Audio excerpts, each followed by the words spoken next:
forces a jump with it this time, and they both stand.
Welcome everyone to the ECAC Championship. It's a Tuesday evening, which means you want some esports. I'm Hail Monkey Man in the booth alongside one of the greatest Texans to ever be blessed on the screen. He's got you not just 0, he's got you a 1. And he obviously can be here for all of your sight to see. It's Visionary One hanging out with me as we go into this spring final for ECAC as presented by Esports. You, Visionary, how you doing, my man? We're getting into what is your and I's last broadcast here before the big championships follow. Yeah, also the last online broadcast for CECC, or I'm sorry, for ECAC in general this entire season. So definitely excited to get this last team into the spot. Remember, you're qualifying to be one of the 20 teams. It's the final spot. You have to win this game. And I couldn't think of any two teams more deserving, Monkey Man. A combined 20-0 so far run throughout this entire season. It's been wild. They've been able to do it in every single capacity, only dropping a single game between them. That was Columbia College that did it in a 3-1 semifinal win over Wichita State. On the other side of things, Brewton-Parker College, the Barons, coming on completely perfect, a plus 84 round differential, and they have not dropped a map, which means the pool that we're going to be seeing tonight is going to be very important. Visionary One, let's go ahead and check this one out. Anything that stands out to you in a big way? My favorite thing in the face of the planet, Columbia College might be my favorite team on earth right now. Thank you for banning Icebox. I do appreciate it. Might have been one of my best calls of all time on that map. However, I do not like playing it. Yeah, it was actually, 2 semesters ago on this same exact channel for the finals. That was wild to think about. An ace, but they still lost. It was wonderful. But yeah, and seeing Breeze out of here definitely makes sense. I can't think of a single individual person on the face of the planet right now that enjoys the state that Breeze is in. Yeah, no, it's looking like the rework has brought some different opinions, but really no different builds. It requires a little bit of extra meta, and maybe some of that will change with Clove getting involved. But Clove is still locked in baby jail. They will not be joining us going into this matchup. They will stay away, and that actually is the verdict is out on whether or not they will be at CECC. So for right now, everything is still kosher. You keep calm, you carry on, but we move into Sunset as our first one. And this one was picked by the Cougars for a reason. They've been very effective. I believe that the highest amount of rounds they have allowed the entirety of this semester was 7 on this Sunset. And honestly, this is a kind of map that has been really driven, especially recently, by how fast you execute to these sites. Yeah, there's that, but I feel like everybody just avoids how important mid control is on this map as well. That's because to be able to get instantly into spawn through about, I don't know, let's say 20 feet, right? I don't know what the measurement is in Unreal units, what this game is built on, but you have the ability to immediately flood spawn if you're able to take that space. And we see a lot of teams like to close door early, but then you're giving up the entirety of mid unless you break it. So it's going to be a very odd dichotomy of, are you going to default? Are you going to sit back? Are you going to actually play that mid control and then hit a site from there? Or are you just going to have that super fast execute, expect to see a gecko, because Dizzy gets so much value, especially on A site, over the top of basically what is that giant wall that blocks the site off from the entrance. You can throw Dizzy up there and you can blind 5 people right off the rip and just explode onto them. There's so many options for Sunset, and I feel like it's one of the better maps that's come out recently in this entire game. Yeah, there was a lot of resistance early on, but that's because everyone is just afraid of change. I think that's just human, but it's also players that eventually adapt and they see what happens at that pro level and really able to execute. We'll be seeing Lotus thereafter, and we'll be talking more about those as they come along, especially with even the old man map of Ascent. But for right now here, Visionary, we are going into our first map of execution. Obviously, the main sentinel that's really been living it live and large has been Cypher, and there's been a lot of utility requirements to really break open, especially B site, to make it work. And it looks like those ciphers will be floated on and picked up. And you're starting to see Sova on this map, and you wouldn't think Sova is traditionally good at this map for the sheer fact that there is a lot of like just blocked off angles, especially when you talk about B side, right? There's a giant column in the middle. You're not going to get a lot of value off the dart because you can always play around that giant pillar. However, $150 to break a Cypher trip to get you onto site makes a lot of sense when it comes down to it. You don't have to burn the paint shells, which you can obviously get a lot more value out of in a post-plant situation, things of that nature. So seeing Sova starting to be played on this map exclusively because Cypher is so powerful is something that I do enjoy. And sometimes it's surprising to not see that on the other side. Yes, Mosh can theoretically break it, but it has to be placed basically perfectly. And you're exposing just the tiniest sliver of yourself to main while you're throwing that Mosh. So it's going to be interesting to see kind of how Brewton-Parker decides to really execute onto B site without having that utility, unless they're going to burn the paint shell every round just to go ahead and say, hey, Cypher, you're not going to get us right off the rip. And to this same end, we're also seeing a difference of the Smash and Dash and Crash, really a heist-driven agency out of Colombia, because they're going to have not just the Breach, but also the Raze to get really fast. I've seen some teams kind of revolve around the Neon, but you have your either main or backup utility to try and break open sight, especially going through those tripwires. So this is a fast Crash style with double initiator out of the Cougars. On the opposite end, we have the double controller. They're trying to play a lot more calm, and they are starting on the defensive half, so maybe that was also part of this lean, having to go with the Omen as well as with the Viper. And I've seen that difference. Sometimes they also bring over a Harbor, but it's going to be, where do you really permanently set up that talk screen play for some of that Viper pit, especially for more permanency. But this is going to be our tone setter, Visionary, especially considering how prolific the Cougars have been on Sunset this particular semester. I mean, you're not wrong, but Brewton-Parker has played this map twice, and they have also only allowed somebody to get 7 on it. So while it's played much more by Columbia College, Brewton-Parker still basically has the same stats put up. It's just the difference in games. The reason I love Viper here, though, is because if you want to, you can actually cover the entirety of the map with just them as a solo smoker on defense. It's a lot harder to run a solo on offense, but you can actually wall all the way across and get yourself a ton of mid control and cover a main off the rip. So we see the spy cam already put in work, and there's Breach. Hello, we're already starting the bullying. I love to see it.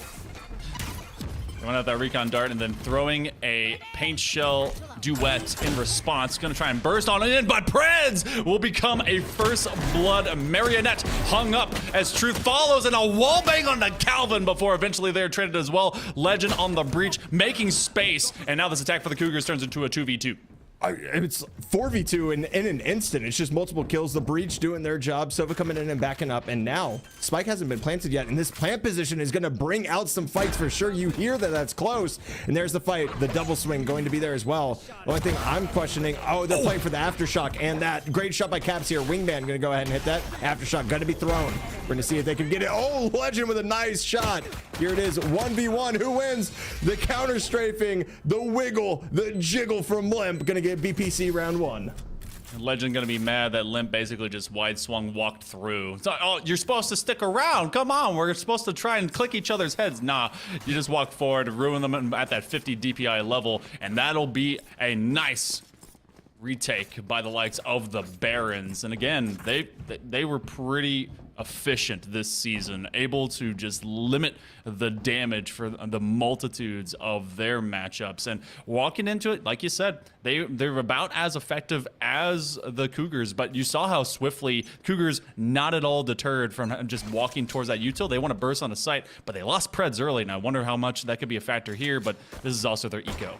Yeah, on an eco, you're going to get a little aggro. You're going to see what you can get, see if you can get those guns off of them. I don't think anybody goes into an eco round expecting you're going to win with some classics. And we obviously saw a Guardian, a Bulldog, and some other higher buys on the other end.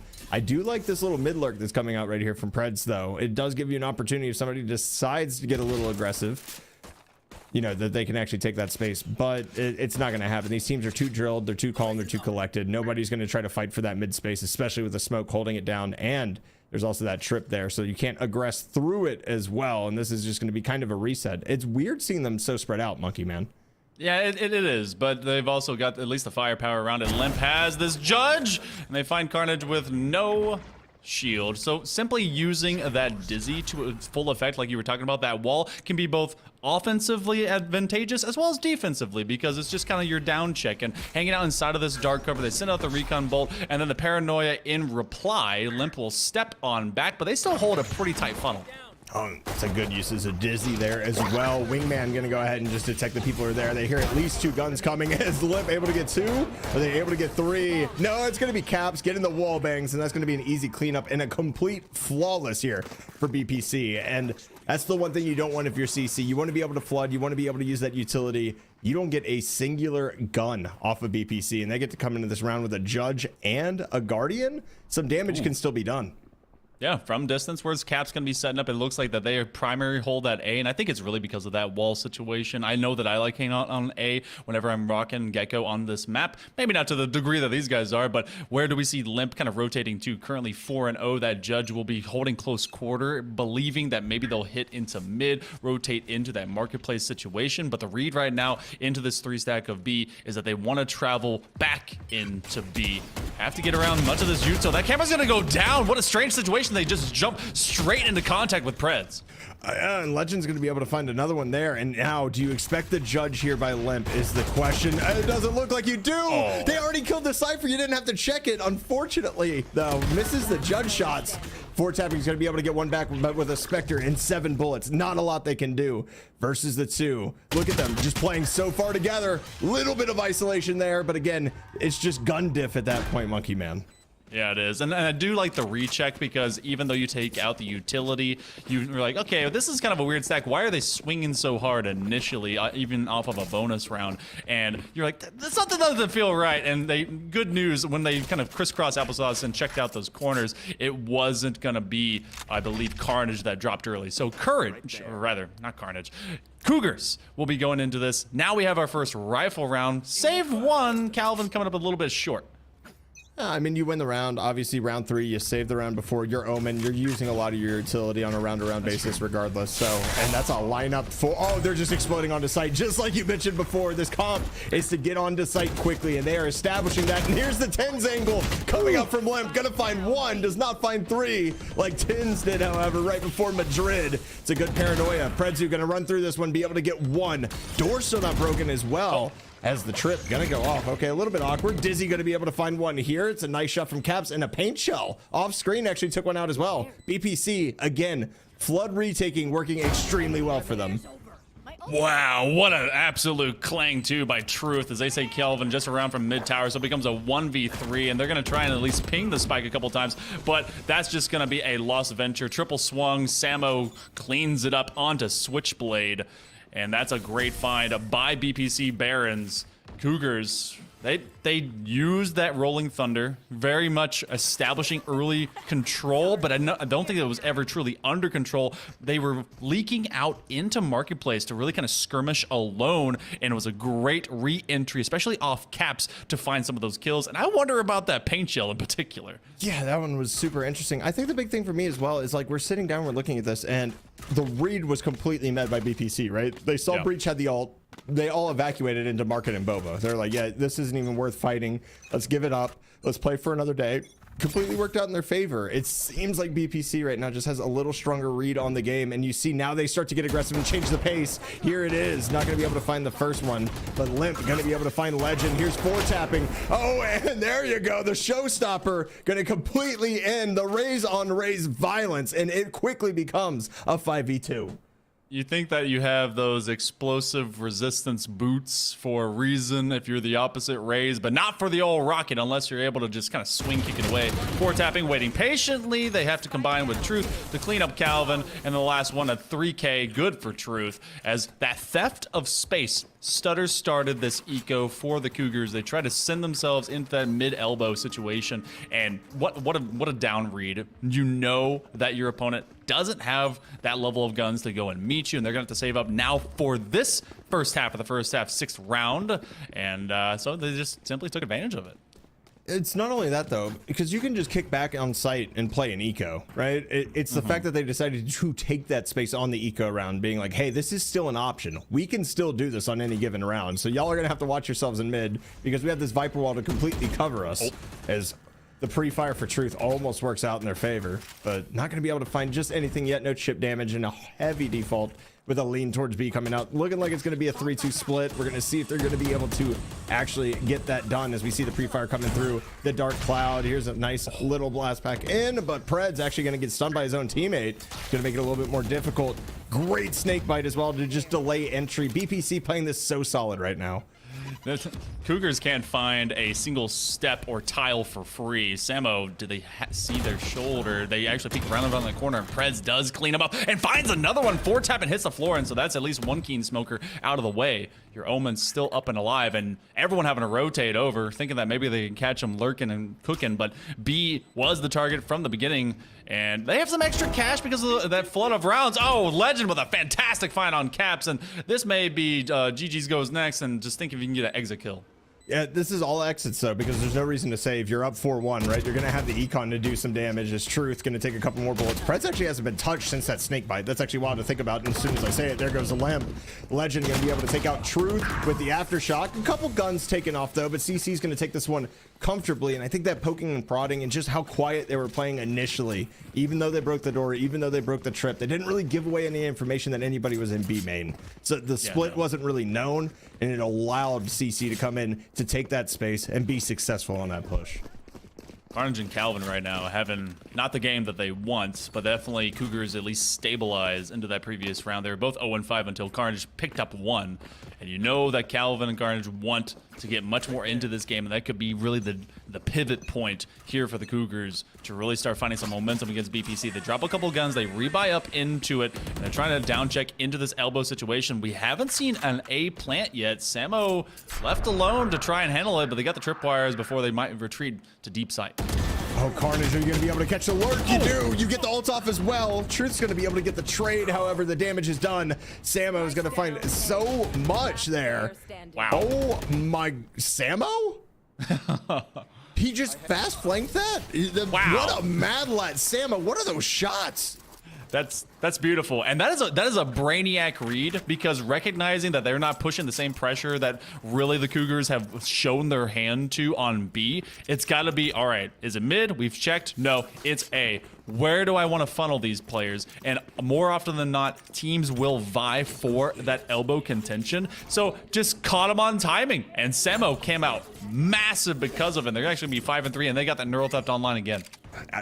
Yeah, I mean, obviously it was the opposing. It was CC's neural theft that was used last round, but now you get to see another A setup coming out of the Cypher. Everybody expects B to be where the Cypher is going to be playing on this map just because they are so strong, but you have a Viper, so you have an orb, you have the snake bites to be able to slow people down, and it gives you just a dynamicism on defense that you typically don't see because Cypher has a very strong setup. However, this time, Predzu going to be able to find the kill on him and blow this up immediately, and it's going to be a 4v5 retake. A gun is obtained, as is Showstopper popped. Are you going to be able to find the value for it? The answer is no. The value was to at least keep a lot of players away from site so that you could take over site. Even if it's not active value, the passive one is there. And they're going to try and back it up, but now 4-tapping shows their hand. They take out Carnage in effect with it, throwing that snake bite out there, and Legend, oh, not afraid at all, not needing to reload. They take that trade. A 3v3, Thrash gets used, and so does Dizzy, but it's 2 for 2, making just one remaining. Legend's gonna try and scream out of sight. They do have a weapon. They win the initial trade. They're gonna solo ult with this, but no, they TP away to safety from the corner. Oh my, just the util we're seeing dumped on each other. These are two characters that can effectively bully each other. Spike is going to be halved, but time is dwindling down right now. Aftershock going to be popped. You have to hold this now. Swings at the perfect time. It's going to be Legend with the clutch. 5-3. And CC just clawing their way back right now. A phenomenal round and a phenomenal usage of utility right there by Legend. 10 and 5 and Limp on the other side, matching them every pace of the way at 11 and 4. They are showing why they are the leaders of their teams as of right now. Oh my goodness, what a heads up realization that you're about to get just hit by the giant Swedish meatball of that Rolling Thunder. So TP to corner and make it look difficult. If you went chasing that, couldn't assure that you're going to be good for getting that kill. So simply waiting on timing. Legend keeping this team afloat, 10 and 5, the only positive KD player right now for the Cougars, and they're keeping in lockstep with BPC. And look how they're playing patient. They're checking out in mid, seeing if they can find an insurgency, maybe swing over to that B market. Yep, and we see Caps able to spot one out in mid with Dizzy, goes ahead and retrieves that as well. But again, door was closed early here, and there's 3 people on the B site, so that probably means this is going to be leaning towards A, but everybody else thinks otherwise. This mid hold, this poking and prodding of what we're seeing right now, is it actually going to be a re-hit? Because if it is, this is going to be the greatest call of the century by BPC. It's looking like they're just kind of trying to make up their mind. We got the breach here, we got the Cypher here, and everybody slowly starts going there. And look at 4 players already stacked for BPC right here, and there's the delay. Do you call the fake? Do you fast rotate, or do you go ahead and just fight this out? We're about to see. I would say you have to just run away over to A. That's my call. I'm a coward though. But also they're realizing that that was a giveaway. They danced in the doorway, so that means someone has to be nearby. Everyone going through that poison orb and the snake bite, and yet the Cougars are coming out the better part of it, and they burst on the side with a couple of blast packs. That's Caps trying to cap them. They're able to zap them. They get him through the blind, but Calvin at least gets that trade. It becomes a 2v1. Samo was hanging out like they're gonna rotate, right? But now they're left alone. Yeah, I guess there's a reason why, you know, we're around the plat area and these guys are much better than us, because that re-hit, even against a 4-stack on the site, just able to explode at the right time, use the utility to your advantage. Samo has basically nothing to work with here except potentially his neural theft if he does decide to pop it. Here's the Legend gonna go ahead and hit that flash. It's actually not gonna hit Samo. Isolates one. Here's the opportunity. However, doesn't know where Calvin is. It's gonna allow CC to bring themselves within 1 here against BPC. Having a long swing, knowing that there's a deep corner and you have to play off flank. There's no way they're sitting in the same exact kind of eyesight line on that left, right? Well, they end up being correct. So, Cougars, we'll move ourselves over to round number 10, and it could be a 50-50 between these two squads. And for the first time in a while, BPC looks like they're in a detrimental position. They have some light shields. They're eyeing for that util, and the only thing that's online at current is the neural theft. They could vie to have Truth go and get that showstopper, grab a pick, and maybe turn this train right around. Yeah, but it's going to be a fast explosion onto the B site once again. However, trips are going to be here this time, but not where you think they are. So these are going to be checked. It might give a chance for Limp to be able to find one. Legend going to go ahead and trade out Samo with an Aftershock once again. Make that Aftershock kill number 2 for the map so far. Getting great value out of that. You don't really see a lot of kills with it typically. Works out pretty well. 10's angle once again, not going to be found. Legend is able just to wide swing his way through that one. Is 4-tapping, able to go ahead and kind of fake their movement through this. Carnage is sitting there holding that exact same angle. Here's Caps looking to potentially use Mosh. Are they going to check left? The answer is no. Calvin's going to be able to find 2. CC, this victory, this round, definitely within their hands. Truth could find a few heroic kills, but it looks like they're going to bounce away and just take these minimized duels. Calvin will give them at least 1 consolation prize, but Legend is chasing them down. It will be Carnage that finds them from north side of mid, and we are all tied up with big potential for the Cougars to either walk out of this with a 7-5 or at minimum a 6-6, considering that this eco just showed up in round 11. Yeah, you finally broke down BPC after they were able to get 5 rounds out of the first 7, right? So their econ finally dwindling down, and you see Preds is actually buying oh, they're trading guns. Okay, I was like, why does he have a Guardian? But no, they're gonna give that to Legend because apparently right now he can't miss. So I don't necessarily disagree with that sentiment. As we're gonna go ahead, Truth's gonna go ahead and pick up the pace on defense once again. Has the showstopper available, looking for just about anybody. Are they gonna be able to find it? The answer is yes. Finds a pop onto Calvin. Gonna go ahead and use the pain shells as well just to get away to safety. Great job of getting an opening pick. However, you're running right into the Sentinel and the Pseudo Sentinel right here on the A side. Are they going to be prepped to see Cypher and Viper already here? There's one safety position for them, either in that deep elbow or way back sight. And look how they're challenging around that double stack box directly in. They still have the Hunter's Fury if they really want to hold that as the win condition. They open it up. They actually tag them out with the Owl Drone, and they'll be stuck off that corner. 1/3 shot ready to be used. Caps is going to challenge into Prez, and Legend then trades out one more with the actual Sentinel who goes away. Carnage once he gets the Cyber Cage to allow them some space, but they're going to make even more space off this Rolling Thunder. Yeah, we're gonna see Gecko, Wingman, poor Wingman getting a shot there. Nice little turn here by Carnage, almost gets taken out by Truth, but can't. CC now, 2v2. BPC trying to get the spam, it's not gonna happen though. Can't find the angle on the box, misses it just barely. We're gonna see Thrash being brought out as well here. You're gonna get value from it. Switchblade takes one out. Cap's gonna be able to find the other with that Guardian. Low HP, but Switchblade gets the headshot, and it's 6-5.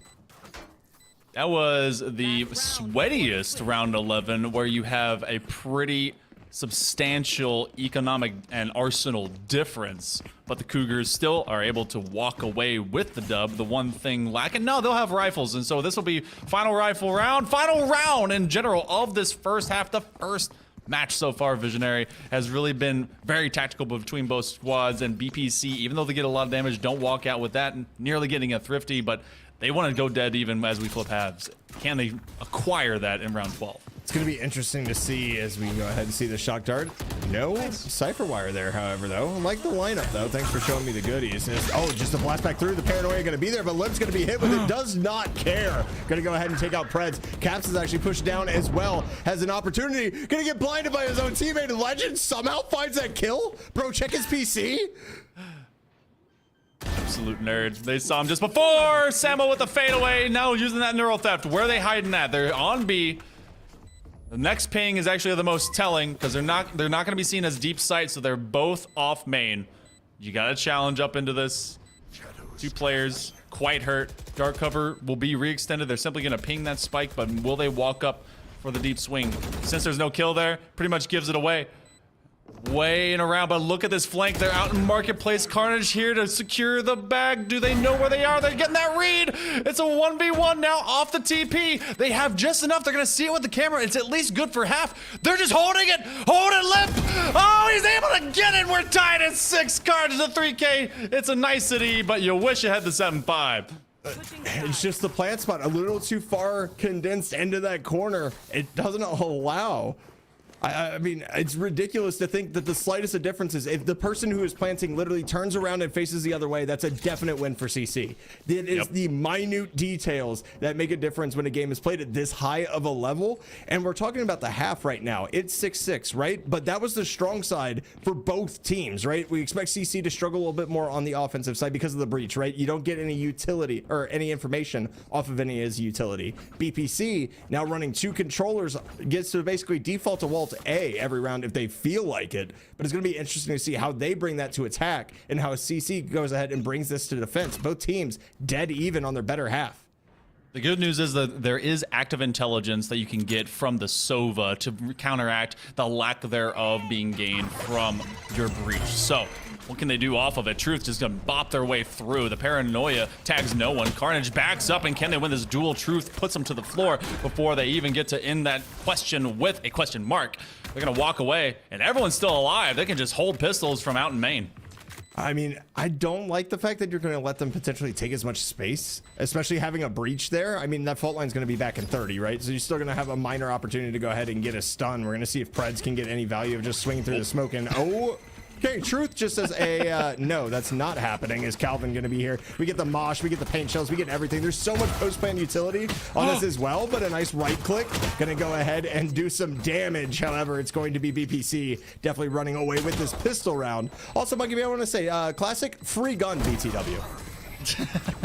And, you know, there's some free low going on off of those right clicks as well. So, great finds here by the Barons, as they will take this first of the second half. And, no, I need to know. I'm not going to judge you too hard, Visionary, but I know you probably bought one.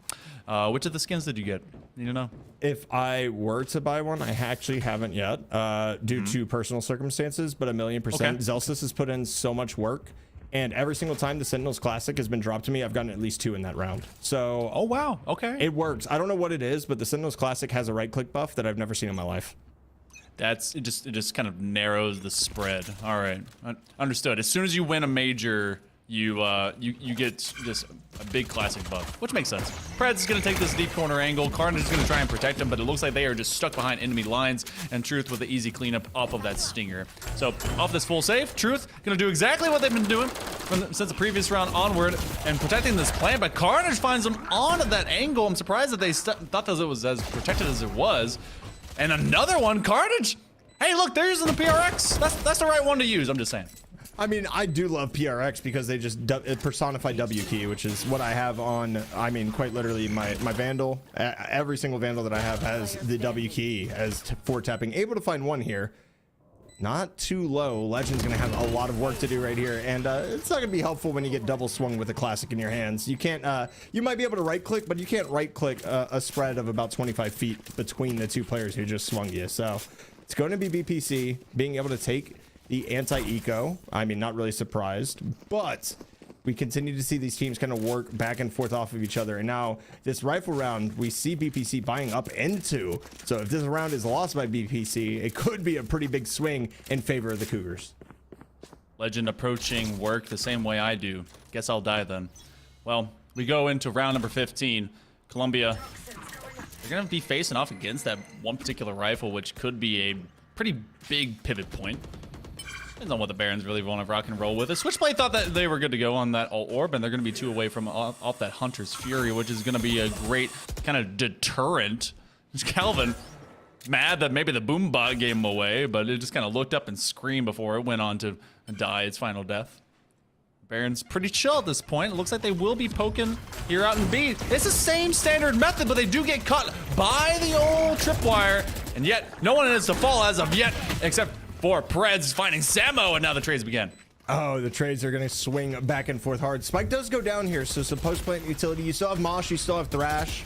You don't have much else to work with here. Aftershock going to get one off of an angle. Here's the Thrash that we were discussing. Going to be able to hit Carnage. You're going to swing off of this. Look at all the backup that they have. Going to take out Caps. 2 still back there. Can Limp get anything done here? No. The Shockwire and Preds going to take care of everything under the sun. And not only is it a win, it is a flawless here for the Cougars. Shout out teammates that actually protect their other teammate when they are caught by a lockdown style util from that Thrash. That's such a hero moment. Like, thank you for standing up for your teammate. I appreciate that. So the Cougars gonna keep all their Phantoms, and BPC, they'll rock and roll. They'll bring their rifles, and you said it a moment ago, the difference therein of having a lesser rifle. Truth is going to be feeling that hurt. They're going to be on a stinger. They are 2 off of a showstopper, depending on at least if they can find a pick, maybe grab an orb. It depends on what they do. They have been walking up into B to find it.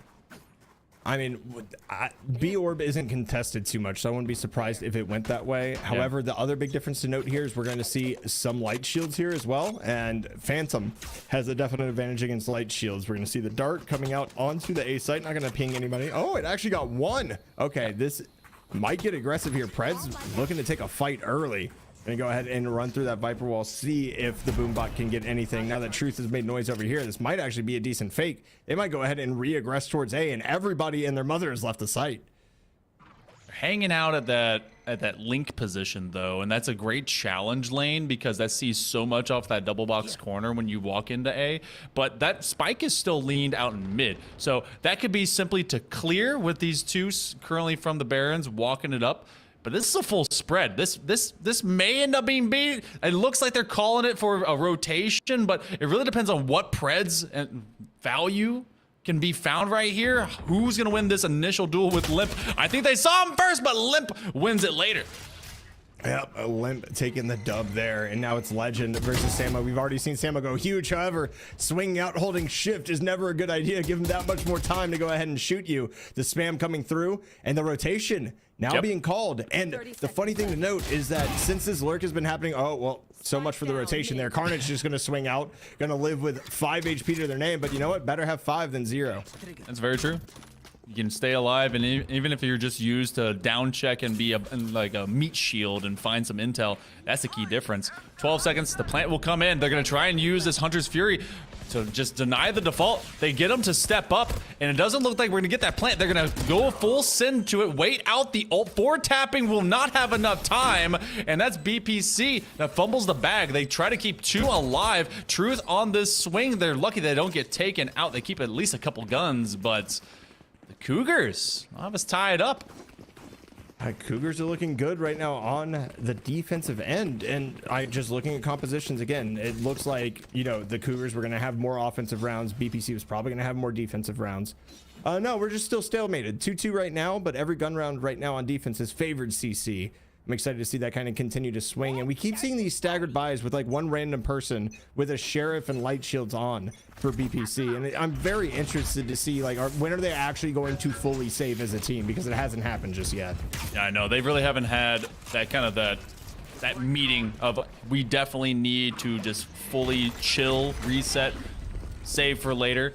Truth, they have one of those rifles in particular, and they hear the cyber cage getting pinged a couple times, but simply when you're swinging and you get a wall bang, that's going to be the difference maker. Throwing those pain shells, forcing them to have to take a step back. The showstopper comes up as well, and they want to create that delay. That's about 15 seconds. That's just chilling with everyone else, having to run away with it like a chicken with their head cut off. And now as they try to re-enter into this link point, this is CC actually at a massive disadvantage. They don't have any ingress into sight whatsoever right now. Like you saw Calvin on top of the box was afraid to swing it as soon as that smoke went up. It's so difficult to go ahead and retake. You still have the Gecko to deal with as well. You also have Truth to deal with, but Limp, Caps, and Truth. Oh my, BPC flawlessly executed there in the 3v3. Able to take it down and get themselves a lead again. We're going to see CC with another buy here, Monkey Man. It's not going to be the strongest. Pred's actually going to have a Spectre here, it looks like, unless they trade up with someone else, and Calvin going to be on a Stinger. Both these teams are just buying everything. They don't care. They're like, this is Monopoly on the first pass. It's statistically proven if you buy everything that you're more likely to win. I always, when I was younger, I never bought anything. I was like, why would I spend money? I'm gonna save my money. And then, you know, that never worked out. I always lost to whoever bought all greens. Those were the worst. Greens and orange ruined me. Ugh. But Columbia, they're matching pace with the Barons at a BPC. Calvin has their signature judge, which was very impactful the last time it went. But this one in particular, they're going to clear that top tripwire of mid and at least tease the idea that they may spin around it. But it looks like they will be going to Marketplace. But look how that's already pulled Calvin away for the moment. And Calvin's not going to be able to take that fight with the judge. Going to go ahead and try to get the smoke before they explode onto site. Here's the idea. Oh, he's going to catch 1.5. Carnage going to be able to get that, and Wingman down as well. So Plant not going to be able to fall. One Way's going to protect Carnage just for a hot minute. As the swing comes, 4 tapping going to be taken down as well. This is a huge job by CC, and especially Carnage of being able to hold on to the site, but getting wall banged through the wall. Not great right there. Took one to the dome. Plant going down currently. Couple flashes coming out. Limp going to be able to find one. Sama's going to find a second. Okay, now this is interesting. And Preds just gives him that to the dome, and now it's a 1v1. And it's going to be Preds with that Spectre able to find it. Get yourself a gun. You deserve it after popping that ult. 9-9. We're still notched up. Cougars, they had Carnage calling for the cavalry just before they fell on their face, and there was one good pick away from maybe being a ruinous type of attack from the Barons. But you know, you got a showstopper, you use it, you get a kill, that's going to be the biggest impact possible, and then you leave someone with only what, 4 HP. So Cougars tit for tat here with the Barons, and again, the Barons just not shying away. If they were to lose this round, they will still be good, I think, enough for another buy thereafter. I think they're still getting value. They're like, you know what? We're going to tap heads faster than what this light shield is even going to matter. I mean, if you bet on yourself like that, I give you props. But I mean, every player is going to at least be able to buy utility, a rifle, and light shields next round. So that's definitely ideal, as that's going to be a huge swing. Nice escape right here from Preds, but Truth going to be able to find one. So they get it on the entrance. I say it's the entrance. That's like the biggest lie of all time. You fought all this space just for the beginning of sight, as Preds is going to be able to get the trade. 4 tapping gets one back, and now CC down to 2 members. They're going to have to pull a rabbit out of a hat right here, with A-Site being completely taken over.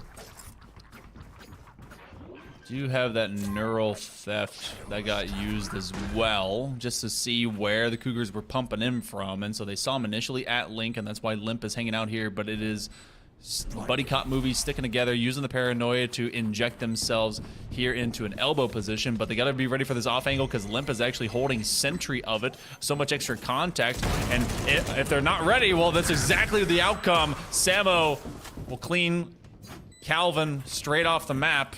And that is, again, an extension by BPC. They have since been able to really lead the Cougars by the nose, that opening pistol visionary, and they've not allowed the Cougars to get too far ahead.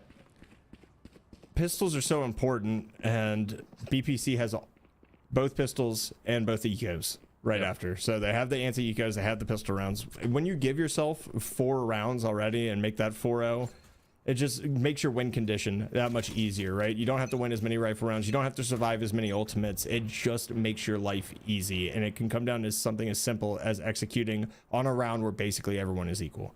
And then afterwards, executing on the fact that they're definitely not equal with you, but not getting a little too aggressive. As we're going to go ahead. We're going to see Thrash get pushed back a little bit by a nice little blast pack. The timing? Carnage, wait, what? Okay, Truth's gonna be able to find one here. I still can't believe Thrash wasn't able to even get close to him.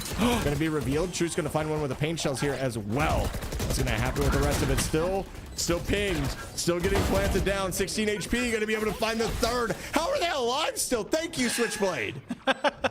Switchblade throwing in an errant shock dart, and then they get it in kind from Samo from distance. Yeah, I don't know how long Truth was intending to actually stay up, maybe forever, but it seemed almost like immortality had touched them mid-round, and they smiled up to the heavens and nodded. BPC finding that 2-round lead. First time that they've had one over the Cougars in this game since the second round of the very first half, and we kind of check it out. We've got a lot of ultimates that are going to be online. This could be a very loud retake, especially with the Rolling Thunder, but you also have the Showstopper out of Truth, and that's at least good for one. BPC very lethal. Very strong retake potential here as well, though, with the Rolling Thunder. So it's going to be, are you going to blast on and take site knowing that the Rolling Thunder is probably going to come in from the defensive side?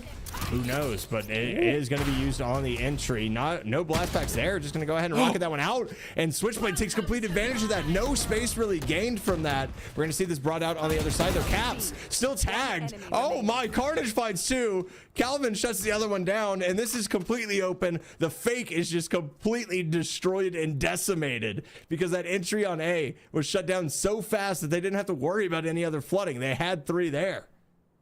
There's nothing more hurtful than being a Viper and having your Viper pit just do nothing. Oh, Calvin turns it into a flawless as they find their doppelganger and Limp. But they full invested Showstopper to maybe force a rotation of some kind onto A. And then when the 2-man set was doing that on A from elbow, B got hit pretty hard. But Carnage continues to stand head and shoulders above all others, save one with Legend at 19 and 14 with them. And that takes some massive tools off the weapon set for the moment out of BPC. It just continues to happen too.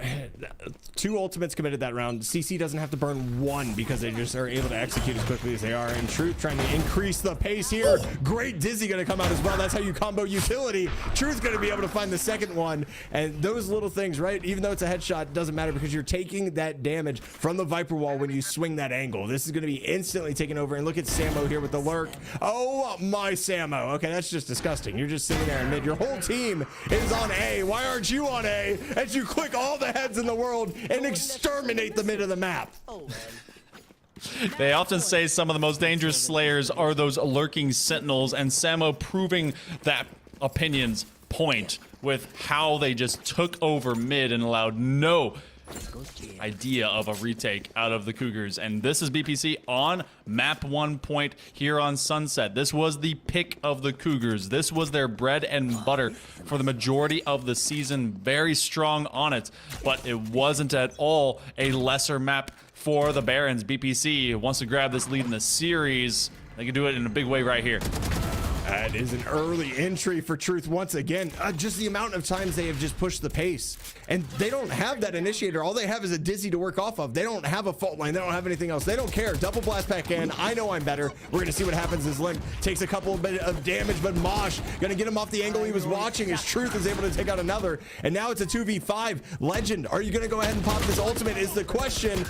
Gets traded out almost instantly. Carnage able to find one, make that two. Now a 1v2, but gets tapped from behind from 4 tapping. And BPC going to take map number 1. Mind you, again, that was the Cougars pick. So now we're going to be rotating over to BPC's pick, which we talked about earlier. That was Lotus for map number 2, right? Yeah, Lotus. It's going to be kind of an interesting one because I was surprised that Brewton-Parker decided to pick into Lotus, considering that they only played it twice, and both times went a little deep into their play. But we speak to Lotus for all of them, or sorry, to Sunset for all of a moment. What great execution, especially late turn by BPC, making sure to run with their hot hand. And Truth was finding picks just freely and staying alive, almost as if like they had paid for some extra health to go on top of it, because there was times that they simply shouldn't have survived, but they found some off angles alongside Samo and the gang that were just huge. Great impact by this team so far. Anyone stand out to you in particular? Because it felt like CC had their moments, but Legend was kind of keeping them duct taped together. Yeah, Legend was definitely keeping them duct taped together, and they had some great combo utility that we did see, right? It's just when you're on defense and you're running that breach, you don't have that information on the map all the time. You don't know if they're rushing 4 in on the blast pack or if they're just rushing 1, right? So you have to kind of guess and choose. And Legend individually did great, but it's that much harder with that breach and not having that instant notification that somebody else is there, because the Cypher, obviously we didn't see Carnage get an absolute metric ton of value off of most of his trips either, except for the one round where the fake was run. So it just becomes a little bit more difficult to go ahead and play that breach on defense. You kind of have to just have a better read of the map, and that wasn't the case because BCP had some phenomenal reads there in that first map. Well, we're going to go to map number 2. 3 sites. Does that make the difference? We'll be seeing that right after a short break. Stick with us. The ECAC Spring Finals will be back in just a moment.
Seconds left.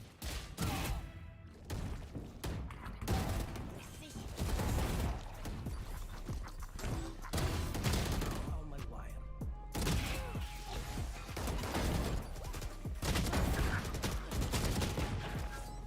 Enemy remaining. Spike down B. Listen up.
Welcome back, everyone, to the ECAC Valorant Spring Finals. I'm Hail Monkey Man in the booth alongside Visionary 1, and you just saw map number 1. A cool talking point Visionary was able to bring in. In fact, you discovered it. I'm going to leave it to you. Tell us about how impactful 2 of those players were on the side of BPC.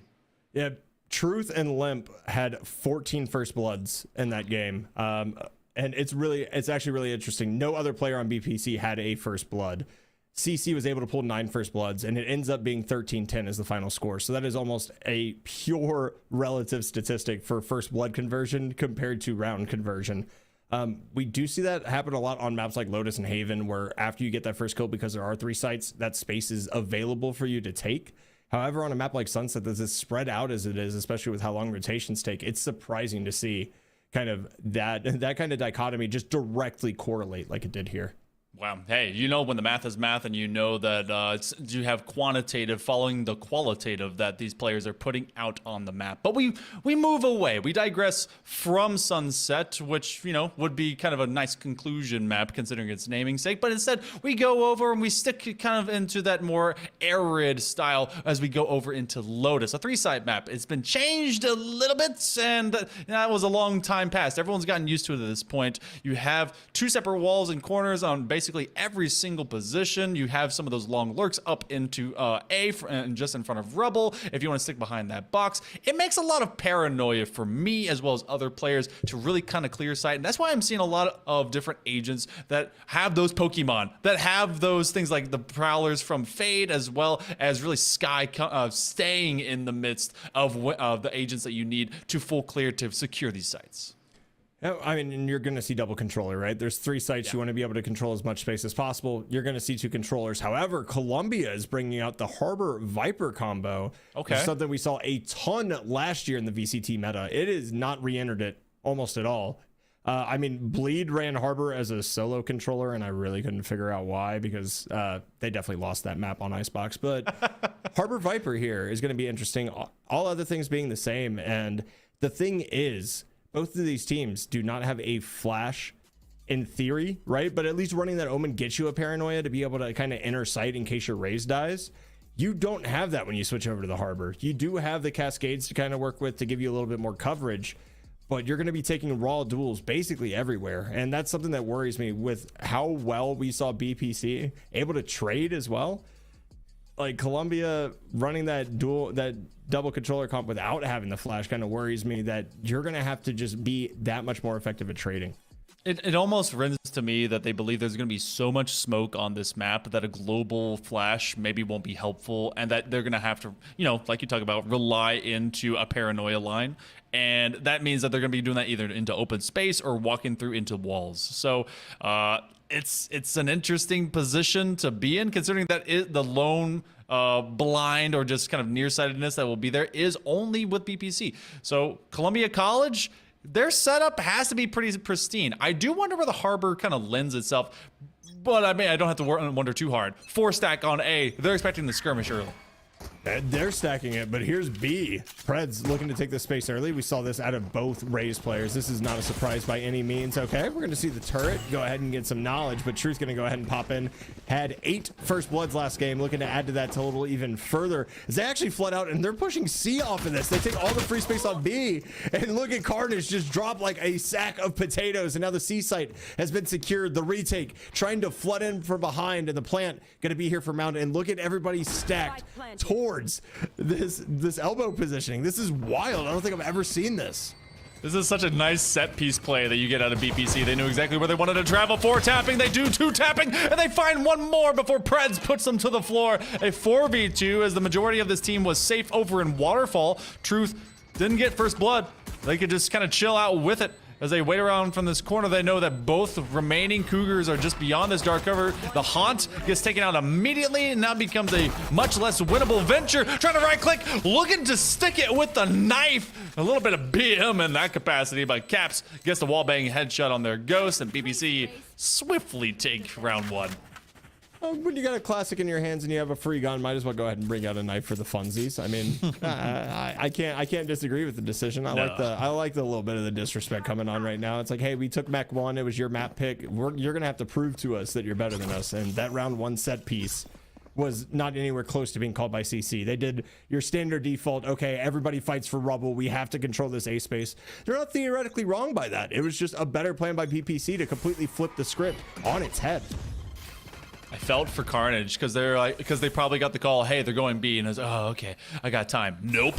Preds deep insurgency as they're able to find another right behind. At least what was gonna be their doppelganger limp will save them before Preds turns them into a 2K, and that's at least good for a nice trade as they take off that keen smoke that they wanted to use on their Vipers. So Columbia College, they'll have 2 on the site, but really kind of waiting off of that secret position. They've opened up that door, and that could be another option if they want to audible. And the audible is definitely available, and Legend holding this with just a classic. Obviously, if there's 3 people rushing that door, you have the slightest chance, though, because that door is so small that maybe some magic can happen. However, Switchblade going to fall off this. Both controllers now kind of occupying that A site. We're going to see if any value is going to be able to get gotten. All right, we're going to get the Haunt coming way over the top. Is it going to ping anybody? The answer to that is yes. One is going to be marked. There's the blast pack in. Truth going to be able to find one. Samo was there to back them up as well, just in case the worst happened. Truth now looking for a frag. Not going to be able to find it, but everybody has been located. Cap's going to be able to find 2 on this, and this is basically done and dusted. All but a formality, unless Carnage can potentially pull off the best play of our lives. Hey, there's one. He's got a sheriff in hand. All you have to do is tap heads. Just tap heads. Just click. Just do work. 4 HP. They inflict a little bit of damage. It could be paranoia and indifference. No, Samo will protect their little ghosty buddy. So a mirror of what began in Sunset as a 2-0 positions itself here for BPC, and we're going to see a lot of rifles on the other side. But I think there was some buying up indifference. You talk about high utility rate usage, and Cougars will see at least Switchblade on that Guardian, and reviewing a lot of what's happened over the season with Columbia as well as what happened in the playoffs. Switchblade is kind of that misnomer at times for really saving them. They had a 30 bomb on this map in particular when they won that semifinal against Wichita State. So I want to see if they start to become impactful later as we work in round 3. I mean, obviously we're getting closer to the end of the semester, right? So you might have a term paper, you might have some other fun stuff that you're worried about. Maybe it's just taking them a little while to get in the Valorant grind set, as this is actually going to be a phenomenal seize right there. Just going to stick Switchblade down behind it. Wallbangs coming in everywhere, and eventually, finally, Switchblade is going to fall through the wall there. Trying to get a peek, trying to just find anything. Wall's going to be there, but we're going to go ahead. Omen's going to be there. There's that paranoia into the snake bite. Carnage just has to run out and bail, and again, Truth able to find them. Here's another big swing. Okay, nice little blast pack to maybe get yourself an angle, but it's already down to a 5v3, making a 5v2 as Preds is finally able to get a trade back. Preds falls from back sight, and Samo, as a lurking sentinel should, gets the off-angle flank to finish it off. Poor Carnage has not been allowed to play this game. they are found in earnest, and they just get crashed on in the worst way possible. So now it's an eco break. Columbia College will be on some sheriffs, maybe a stinger if Calvin really wants to stick to it. This could end up being one of those where if the first 5 or so rock the wrong way, Columbia might call a timeout. I think they need a timeout now, to be completely honest with you. I'm just a fan of calling it on the eco beforehand, so you have basically the whole eco round to kind of discuss what you really want to do as well, as we get the season nade combo. Not going to be able to find anything. Everybody is just going to be chilling out, relaxing on that. Like, hey, we don't even have to push this. We have a nice nightfall onto C. Here comes that blind that we were talking about. Going to be able to get one. Is anybody going to be allowed to play the game? Is the question. Carnage actually gets out with their life. They're not dead in the first 20 seconds. Woo! Big victories. Vic Royale for good old Carnage there as they join the rest of their team, and now they kind of hug it out together. Truth will be taken by Carnage. That is some exacted vengeance. So BPC, not exactly with a firm foothold. The bomb is down. Switchblade waiting from around this corner. That's going to be the Prowler that, in fact, gets a blind, and Calvin finds a big kill. This is swinging the other direction. In a huge way as well. Look at the flood coming out. There's one, there's two. Can you get the spray transfer? The answer is no, but Samo has the trades. Samo with the 3K. Caps and Samo holding it down on the backside. PPC fighting for their lives to hold that retake. Somehow, some way, Samo and Caps are able to get it done. Samo just seeing all their friends drop around them, and just has to stand strong, as any good Killjoy should. Finishing that one with a 3K. But BPC was seeing a very feisty pack of Cougars running them down and finding some big strikes. They used that Prowler to full effect to really force Limp into a rough situation. But Samo hasn't died yet, by the way. 6-0 in the first 4 rounds. I'm sure that means that they're going to die based on my caster's curse. But Carnage gets rid of Truth, and that is the second time in a row that's happened. I mean, I love seeing it, honestly. The Sentinel revenge right there. Prophet of Truth finally punching Master Chief back in the face for all the punches that we landed in Halo 2. So Truth getting shut down is a big thing as well, just in general, due to how explosive he was and able to get them on sites. Now you have to rely on that Omen and that Paranoia. Instead of using it for a potential, just kind of retake or using it against the retake, you have to just try to hard enter with it. I think that was a Prophet of Red, right? I thought you killed the Prophet of Truth. No, because Regret was like, oh, and then he was like in the seat, right? And then like, you're right. Yeah, it's okay. I know too much lore. It's fine. I'm an only child. I have too much time. Legend off of this swing, trying to get rid of one, but Samo just simply has a 6th sense too strong. Preds gets taken out by Caps in exchange. It's a 3v2.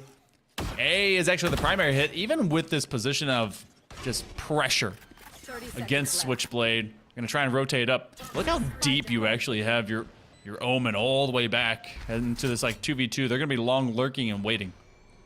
Not only that, but it also affords you, because of where the plant went down, you can actually cover this from Baby Door as well. It just allows you to have that much space. But a little chip damage coming out here, both ways actually, as we see Carnage down extremely low. Switchblade gonna be there as well. Cap's gonna go ahead and hit the door. Try to cause some chaos here. Is that Paranoia coming out? Doesn't even really matter, but it is going to hit Carnage, who runs right into Samo, who, guess what? 3K this time. He's now 10-0, if my math is right here. Still hasn't died. I'm sorry, 9-0. I'm off by one. Wow. It's okay. It's all right. Fast math. But, all right, so the rounds that Carnage gets an opening pick onto Truth, Samo gets a 3K. So Samo's going to start actively sacrificing Truth to make sure that they're good for 3. That could end up being maybe a little theater, a little bit of drama. I'd do it. Yeah. The Prophet of sacrifice them. Yeah, absolutely. The Prophet of Truth becomes the Prophet of Regret in that point. Why did I team with you? You're just baiting me, bro. Oh, Truth exacting some vengeance. All right, different story time. Love to see the opening pick. Switchblade out here looking to throw a snake bite. Decides to go ahead and pull it back.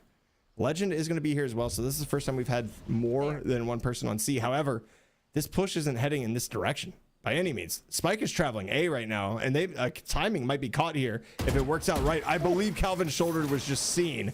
Wall's going to be thrown. Now everybody kind of just cascading and coming all the way back to the A site, but hey, we're going to shoot out door. Hey, that's the beautiful part about Lotus, is we can pivot yet again. Showstopper going to be used as that impact weapon as well. See if anyone will be sticking around for it. They may just kind of throw it into top site and no one's going to be found. So he's sticking to this 4v5. Again, it's a lot of sheriffs sticking to it. Tapping, just literally tapping, sticking up to their name. Soft spray, and that Boombot's going to expose Truth, so they don't want to spin this corner too quickly if they can help, and that's going to be used much the same. The Reckoning actually does come out, but Calvin gave their life to exact that ultimate. Tapping is actually going to find it with a 3K of their own as they just got stunned from the Harbor ult. BPC is good for 6. You need a timeout to just calm the macro game, or maybe they already are getting enough info and intel between these rounds. I mean, I certainly hope so, but at this point, it really just feels like they're being just dominated on that macro level, right? Like, you use the Reckoning, you're able to get a little bit of area with it. Well, guess what? Stuns don't do anything in Valorant, so you just get head tapped anyway, even though, you know what? Hey, we have a chance to get a kill here at the end. No. That Reckoning does not work out in their favor, and it's a much better retake tool typically than it is a site take tool in that kind of scenario. A nice seize is going to come out here from Caps, and again, it is just Truth taking every opening duel under the sun. Truth does not care. He's just going to sit there and he's going to fling out himself out there with a blast pack and either get one or die trying. He's literally 50 Cent. Yeah, but maybe a slightly more. Well, I was gonna say he's successful gotten shot career. 9 times at a minimum. That's true. Truth, the exact way that any good Raze should be with finding kills. They're actually going to get some active intel because Switchblade is exposed as being back there, but that Viper pit is going to make B basically a treacherous GAC pit that no one's going to want to go to, and Caps is going to hang out top side of mid to make it even more difficult to reobtain. Calvin blinded completely as they just waited out. They do find Switchblade, which is going to be huge for this squad. They're going to use the lockdown to try and retake bigly huge. And as they use that snake bite, that's actually going to be now a lockdown that's used to full effect. Samo gets rid of Calvin. It becomes a 4v1. Slice him and dice him. Yeah, went to Gordon Ramsay's school of cooking right there for that final kill. But we're seeing Venn diagrams. We're seeing entire sites get turned into green clouds. And for somehow, some way, it's always BPC just utilizing their utility just a smidge more effective to be able to pull out those rounds and kind of really just hold off the retakes entirely. Like, I know Lotus is an attack cider map, right? We've seen, I mean, the Sentinels game last week, right? Crazy. 10-2 half flips the other way, and we get like an additional 8 rounds of, or 8 whole halves of overtime, right? But if you go down 12-0, I don't believe in the comeback potential that's there. You have to find a way to get yourself around here, and this 2-1-2 default really hasn't been it. Why haven't you stacked a site? Why haven't you just gambled and seen what happens when you do it? I feel like that's a coaching moment that could be found in a timeout, but they've simply refused to do it. Nightfall going to get used. They're going to get rid of all this extra utility that's holding down the funnel point, but Truth doing Truth things. And Limp is going to make sure that they are completely deafened out. They're not going to hear the teleport from behind. Site control held by BPC in an absolute death grip. All you've got is your Harbor and your Fade, and even less that as Legend falls, and now it's one very sad Harbor hanging out from this corner position. Maybe they find him on the timing, but not even that. The weight of the world dropped on top of Calvin's head. That is 8 for the Barons. The combo utility, the usage of ults, and there's the timeout that we were kind of clamoring for about 4 rounds ago. Finally coming out. They're going to go ahead and talk about this. Legend calling that one, trying to figure out just, hey guys, what do we need to do? Because right now, I look at the economic difference, look at the difference in utility combinations, look at everything. It seems like CC is kind of just discombobulated right now, a bit frazzled. They're not trading off of each other effectively. Everybody is double negative or worse. It just screams of individualistic play, where this is a map that has 3 sites that you literally have to be able to trade at all moments to be able to hold on to space, and we just haven't seen it in any form, really. Yeah, Lotus kind of lends itself to having that all the tricks of the trade and every option available to attackers. You talked about the lean availability that you can audible to go through secret, through doors, a lot of options. And it makes the defense sweat because you feel like you're definitely on these islands. And Colombia has not only bent and just been pushed because of that, but they've given up those early, like, they're not playing for life, not playing for retake. We've not been able to even see flanks be threatened at all. There was one time they came in through doors and it was on an eco and they all just kind of died at the doorway and were being slashed by knives. So Colombia has to find a lot of stability off of this position. BPC, they found 8. The good news is, you and I have seen it at the pro level. We saw it with Sentinels, we saw it with DRX. 10-2 can be come back from, but you have to be focused. You certainly have to be focused. This is going to be a huge fight, and actually the fight's being granted a little bit. That space is going to be taken by CC right here. Prowler also going to spot one right outside of A main. The question remains, do they re-aggress here is the real question. We're going to get the Prowler coming out. It's going to spot one. They're going to expect the one in the corner is the real question. Is Preds up in the super aggressive position again? Oh my, the sliver in the wall. And just aiming at this angle is Caps. Are you going to be able to find it is the question. This is diabolical as the Prowler gets shot here as well. They know he's around that area. The Jiggle Peaks coming out. So much space. Preds to like, Caps gets one, Tapping gets one as well. Preds who tries to answer but can only find one. Spike goes down. Doesn't really seem to matter. Man advantage still for BPC. What a cheeky peek, and what a way to also help them out, because not only do they have one player that they were kind of sacrificing off the initial angle, just making sure, all right, are they off of rubble? Where do they sit? And then they wide swing, run in. B to C, all options open. Tapping says to re-aggress on A. That's where they got their talk screen set up in permanency anyway. 30 seconds approach, but this could just simply be diffed out based on where they find the lurks. And I mean, Tapping is going to have a great position to maybe find this rundown from Switchblade, but BPC has a free plant coming through, and this 3v1 Switchblade in a tough spot. Planted. Oh, with a judge too. This is wow. darn near impossible at this point. You have to get in everybody's face, and there is the sound cue made. Okay, let's run. Let's see if you can find one. Definitely has the opportunity to. The jumping judge, not going to work. BPC going to find a 9th here. And has Samo even died yet? Let's check. 11-0. All right, so how much of this, because I start to feel this too in my games, I've had maybe 2 games where I went real deep in the first half and didn't die. Samo seems like they obviously let Truth go out and do Truth things. I start looking at like, maybe I want to stay, you know, flawless myself. Maybe I don't want to die. And maybe prioritizing some of that. You have a few rounds to play with if you really want to be that guy. Like, you know, it gets to a 2v4 and you're like, hey, no, we're calling the save. Oh my god, the explosion. Truth actually catches up to the paranoia that's thrown right initially off the rip. And here comes the flood. We're going to get 4-tapping going ahead and throwing that molly out. Look at this aggression from A main as well. It's been a giant pinch. B has actually already been planted on. However, here's the turn. We're definitely going to see Baby Door kind of be that excursion point here for the defense. Samo doing a great job of just kind of sitting back and waiting here. Of course, Samo gets the kill onto Preds. Carnage is going to be able to find Truth, though, to open this up just a bit. And there's an answer back from Carnage as well. That's 2 for them on the round. We have the Cove here. Oh, Caps and Limp just combined. And now you have the opportunity. There's the shorty shot, not going to be found. It doesn't matter. Caps finds the kill. And we go to double digits with Columbia not being able to find 1.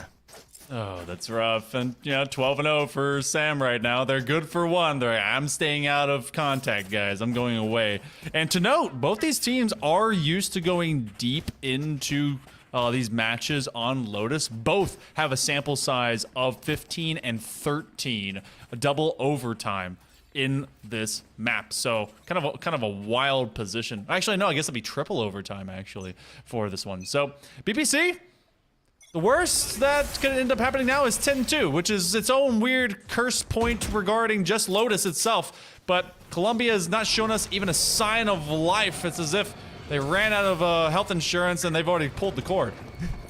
Yeah, it feels like the cable had been plugged a little bit earlier, as again just giving up the site, opting to play for the retake here. Truth just blast backing into his own grenade, because who really cares at this point? My whole job is just to enter and fling myself in and see what happens. Samo somehow avoids the Prowler. Oh my Samo, are they even going to get close to expecting this? Truth spots out 1, going to be spotted from heaven here, somehow stays alive, but Pred's going to find that. There's Samo with a kill, just a straight counter-strip headshot, but Carnage doing work again. Oh, does he save is the question here. He doesn't. Carnage goes down, finally gets dropped, and CC going to find a round. Are they going to find the 10-2 half is the real question here. And still Samo was good for 3 at minimum. He got it on the positioning off the flank, and then just aggressing back into tree, seeing all their teammates fall, and they go, come on guys, I can't do everything at 14-1. Ugh, why even be here? 10-2 could happen. And we're at least going to have rifles on either side to make it happen. And we haven't even spoken much to the overall kind of ult economy, because lockdowns will be, well, a lockdown will be live for Carnage. That's a good retake. It's certainly a good retake. So is the Nightfall as well, if it's necessary. I'm sorry, the Reckoning and the Nightfall actually available for CC. So big opportunities here to at least try to take some space. And there it is once again. Not really a surprise. Truth not going to blast back all the way into sight here. Did we get the Omen teleport as well? We did. It's going to be in sight. Everybody falling off of this, but the retakes are going to be strong here. And we see the counter Nightfall coming in, going to mark a whole bunch of people as the plant is going to be dropped, but a bunch of silence and a defender killjoy going to push a ton of people off site. And this is not planted for Mount. There's 2 separate circles. I think even one player that just doesn't know what in the world needs to happen. Everyone all the way back at Mount is 3 are swung, but that is the full defense by Truth. They put the Cove down on top of it. Can they get this off? They walk away. The ace gets picked up by Truth. Just when he thought it'd be a sure thing and they had the proper protection, they step away from the paint shells. And Samo doesn't fall, by the way, out a second time. I'm just flabbergasted right now. I have no words to describe that ace from Truth. That came out of nowhere. Like, how are you able to swing on 4 different people aggressing off of that lockdown. One of your teammates has their hands in their face like, oh my God, I don't know what I'm doing because they got hit by it. The other one just gets dropped instantly off the flank because they got hit with a reckoning. And then Truth just decides, you know what? We're turning on aimbot. I'm going to click foreheads. And then guess what? I heard the spike. I heard it pinged. I still have paint shells. I still have my ultimate. Guess what? This round is secured. That is just wild display of accuracy and just general know-how on this game, as of course we're going to see Mound fought for here. Paranoia is going to secure this space as well. Considering too that Truth literally just W keyed that round into sight, there was no tacticalness about it. It's going to be an aggress by BPC. They can basically do no wrong at 11-1, and to end out their first half, they just steal everything from distance. Carnage finds it on and off angle as they're buried out here in the C. They at least have Spike to their name, and Preds gets rid of Truth. This is a 3v2. Columbia finally in a position of advantage. Do they think that they're going to be going to C? They simply stick to their positions, and this could be a 3v1 swing here out over to A. It could be, however, I believe door is open, so Limp's going to get away with their life and kind of just play off sound cues here, and I think this is extremely smart, right? Give the time to rotate. Oh, no, actually, Limp's just going to get aggressive.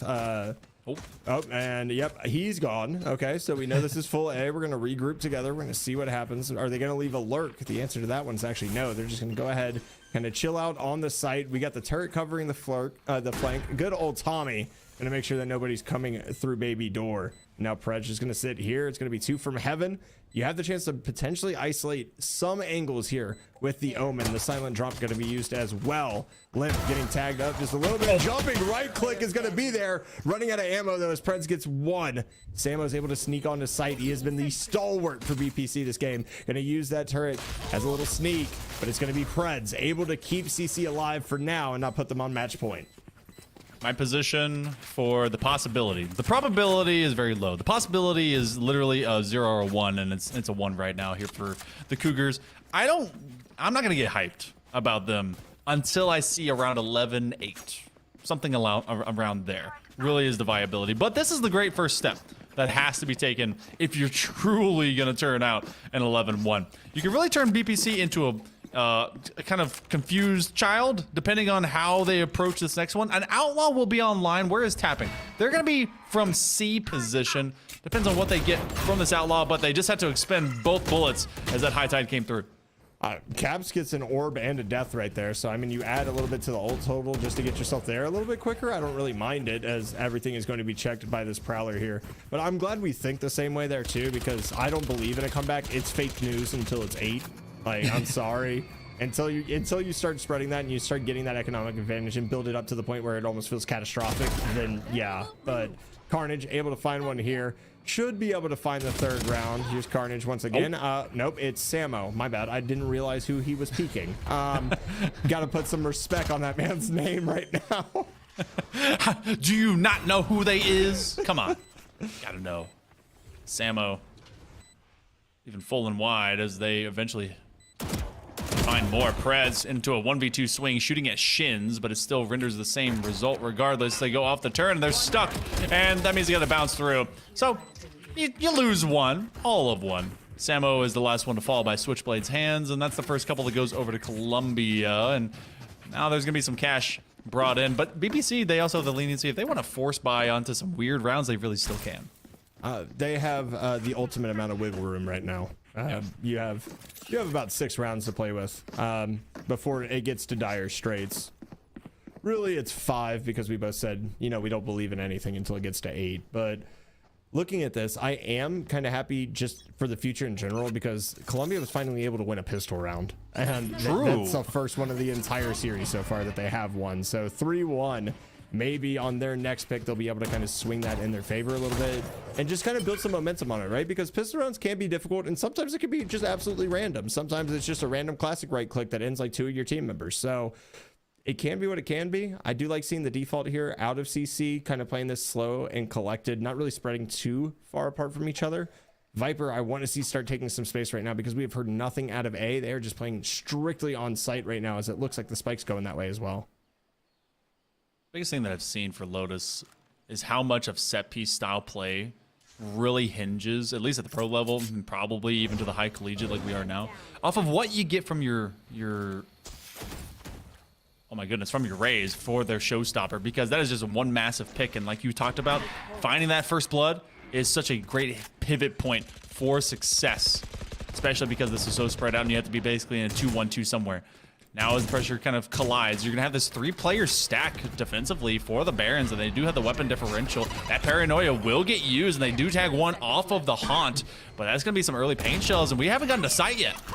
Well, we have gotten to sight, and we've gotten the showstopper as well. However, not going to find any value from that one. Uses it immediately, doesn't try to take any space with it. Cove is going to protect the plant here, so it is going to go down as Legend finds Limp. We're going to see some pre-fire coming out. Samo is here. He's behind. So much potential for value. 2 coming directly from that angle. 2 are extremely low as well. Samo's about flicks on 1 through the smoke. So 1 bullet tracer and decided to end somebody's life. Can Samo be stopped? Like, this is like, this is a 3v2, but it feels like, okay, well, now that 4 tapping is gone, this might be a little bit more difficult for Samo.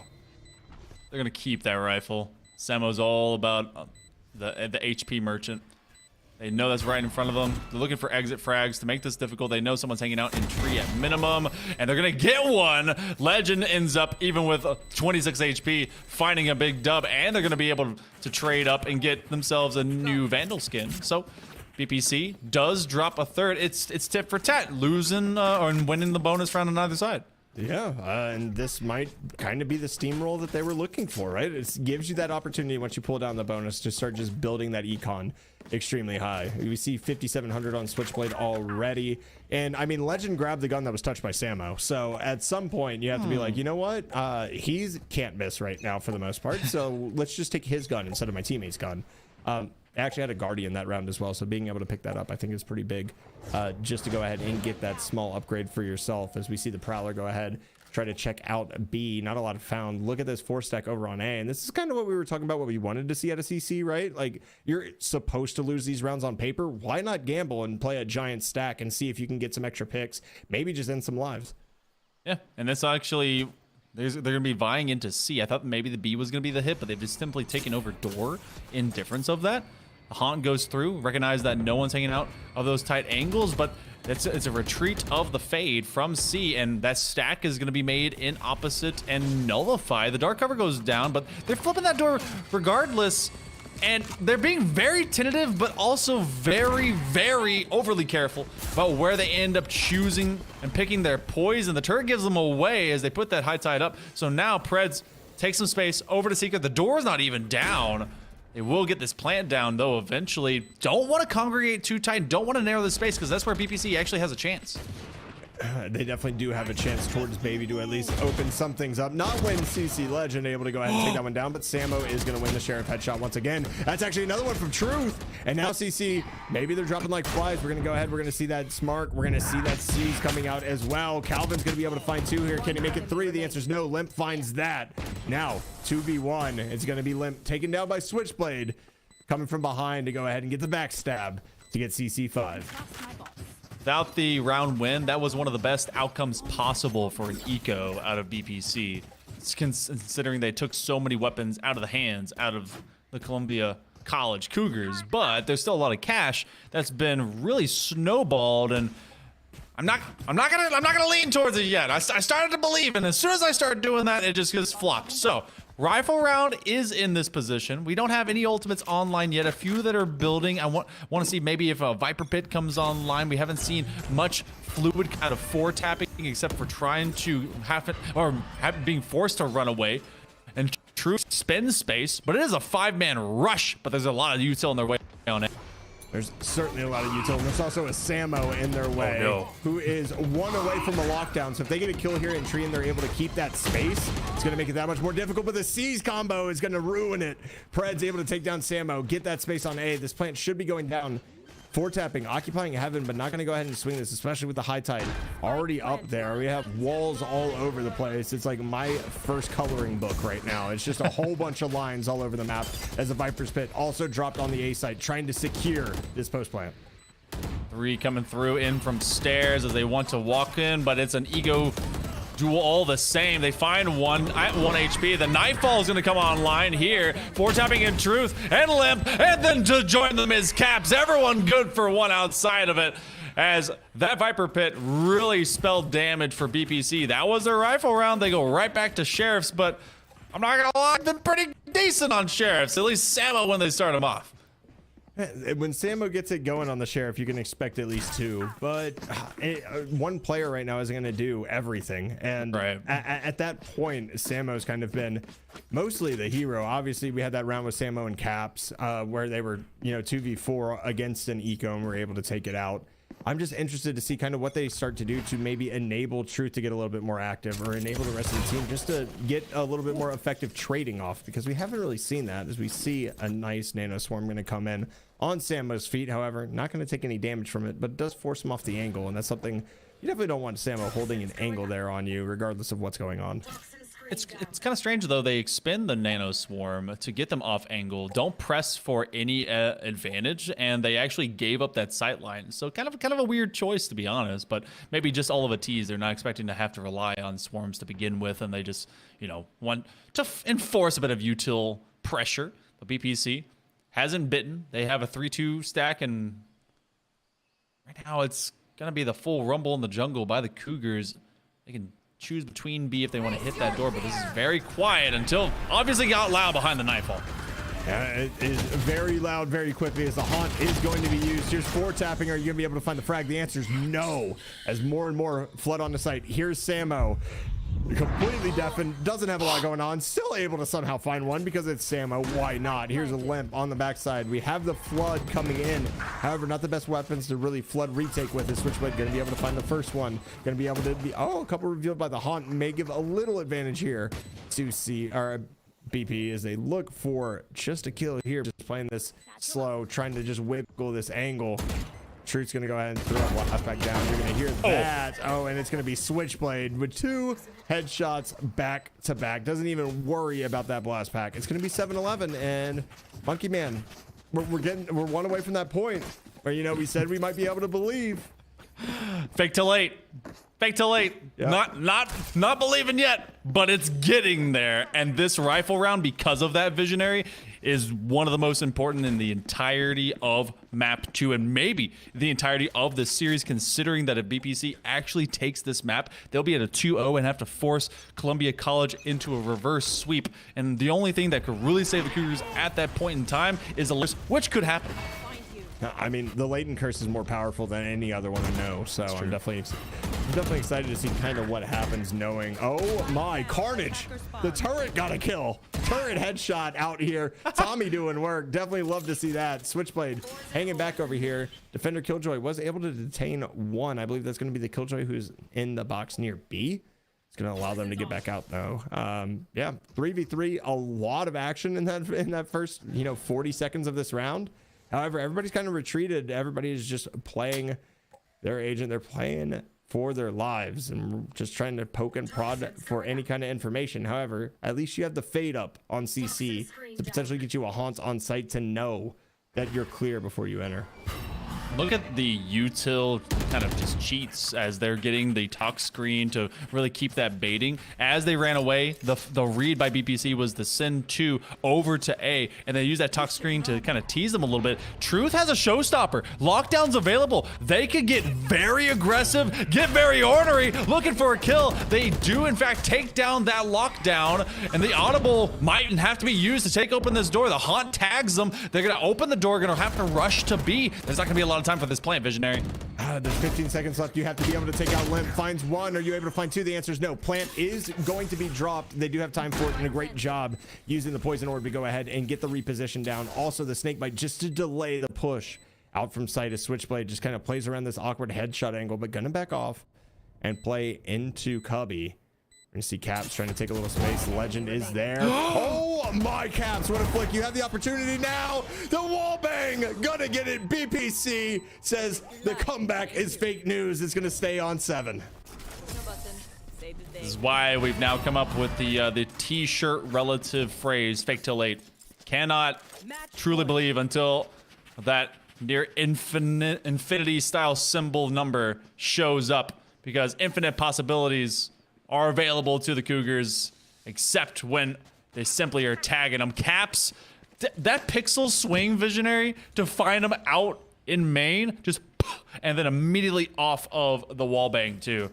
Wow. Finally stuttering out the Cougars. BPC is on this current map 2 point, and they're trying to get all the way into championship point. I certainly hope they can find championship point. If you know, if you are a BPC fan, CC has done a great job of clawing their way back into the game, but I mean, unfortunately, right now both teams only have one on the defensive side. However, BPC was able to win theirs a solid 4 rounds before BPC. Or I'm sorry, before CC won theirs. So I'm definitely excited to see what is going to come of this. We're seeing a pretty big stack towards the A site, a little bit of noise make. We're not going to really see anything as far as the poison orb is going to be up, and the Viper wall is not, as Preds going to be looking to go ahead and use this utility, potentially push in. Caps is going to be able to find one, get traded instantly. Doesn't expect limp there. Going to be holding this spot. 4 tapping going to be awkward right now, and we traded Snakebite for Snakebite. Limp stays alive here in Tree, but it's a very precarious position, and he's going to go down as Truth looks to potentially find the frag here. Uh-oh. Okay, that's going to go down. I was curious if he missed it. 4 tapping going to be able to find the one on the backside there. That's going to be Raps. BPC going to be on championship point here on the next map after taking 2 defensive rounds in a row, which is the first time that's happened in all 20 rounds of this game. Wow. Wow.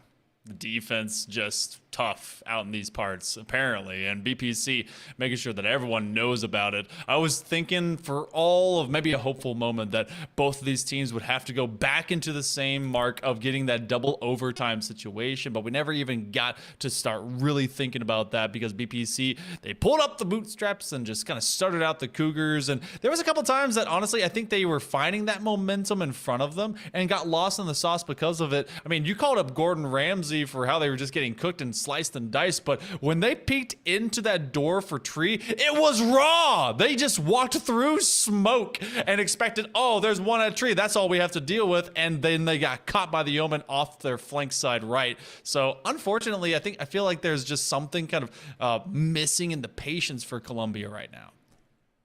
I mean, we also saw how much value the Omen was able to get BPC and in that entire map. I mean, you're comboing the Nightfall with, you know, the from the shadows. You're able to get in sight completely unnoticed. You're able to get 2 or 3 kills off of it. It just really comes down to those little things. We saw Paranoia get massive amounts of value as well. The Harbor just doesn't have that. We saw the Reckoning used a couple times, wasn't really too effective against either the retake or, you know, getting yourself onto site. And it just comes down to one of those things where you already have a wall. Running 2, I get the thought behind it. It just didn't work out in your favor today. And I guess we go to Bind next. Yep, Bind's going to be our third and perhaps final map. Can the Barons close it out, or do the courageous Cougars out of Columbia find a way to fight back? You get to find out all that here for the ECAC Valorant Spring Finals in just a moment.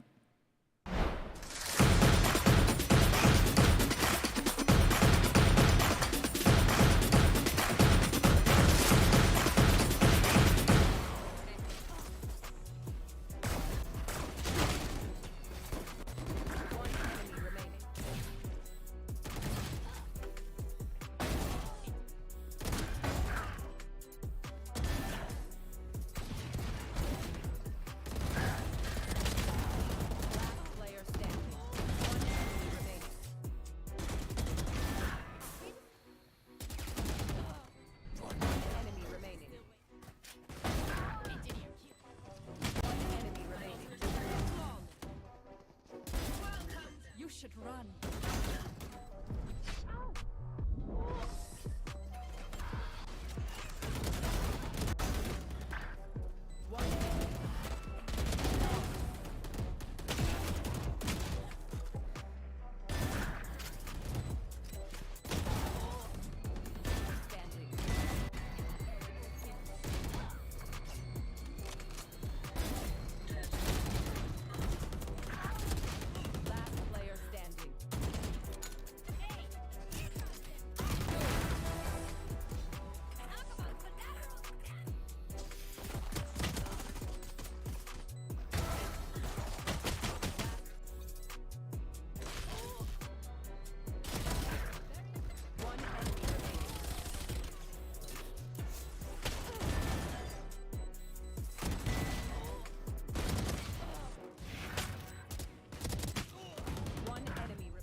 Welcome back, everyone, to the ECAC Spring Valorant Finals. I'm Hail Monkey Man in the booth alongside Visionary 1, and you guys have seen a couple of good maps. The second one, a much more dominant feature to start off and to end with by the Barons of Brewton-Parker College. And Visionary, I think it's no less now to say that this is up against one of the toughest things to do in most esports is reverse sweep, especially here in Valorant.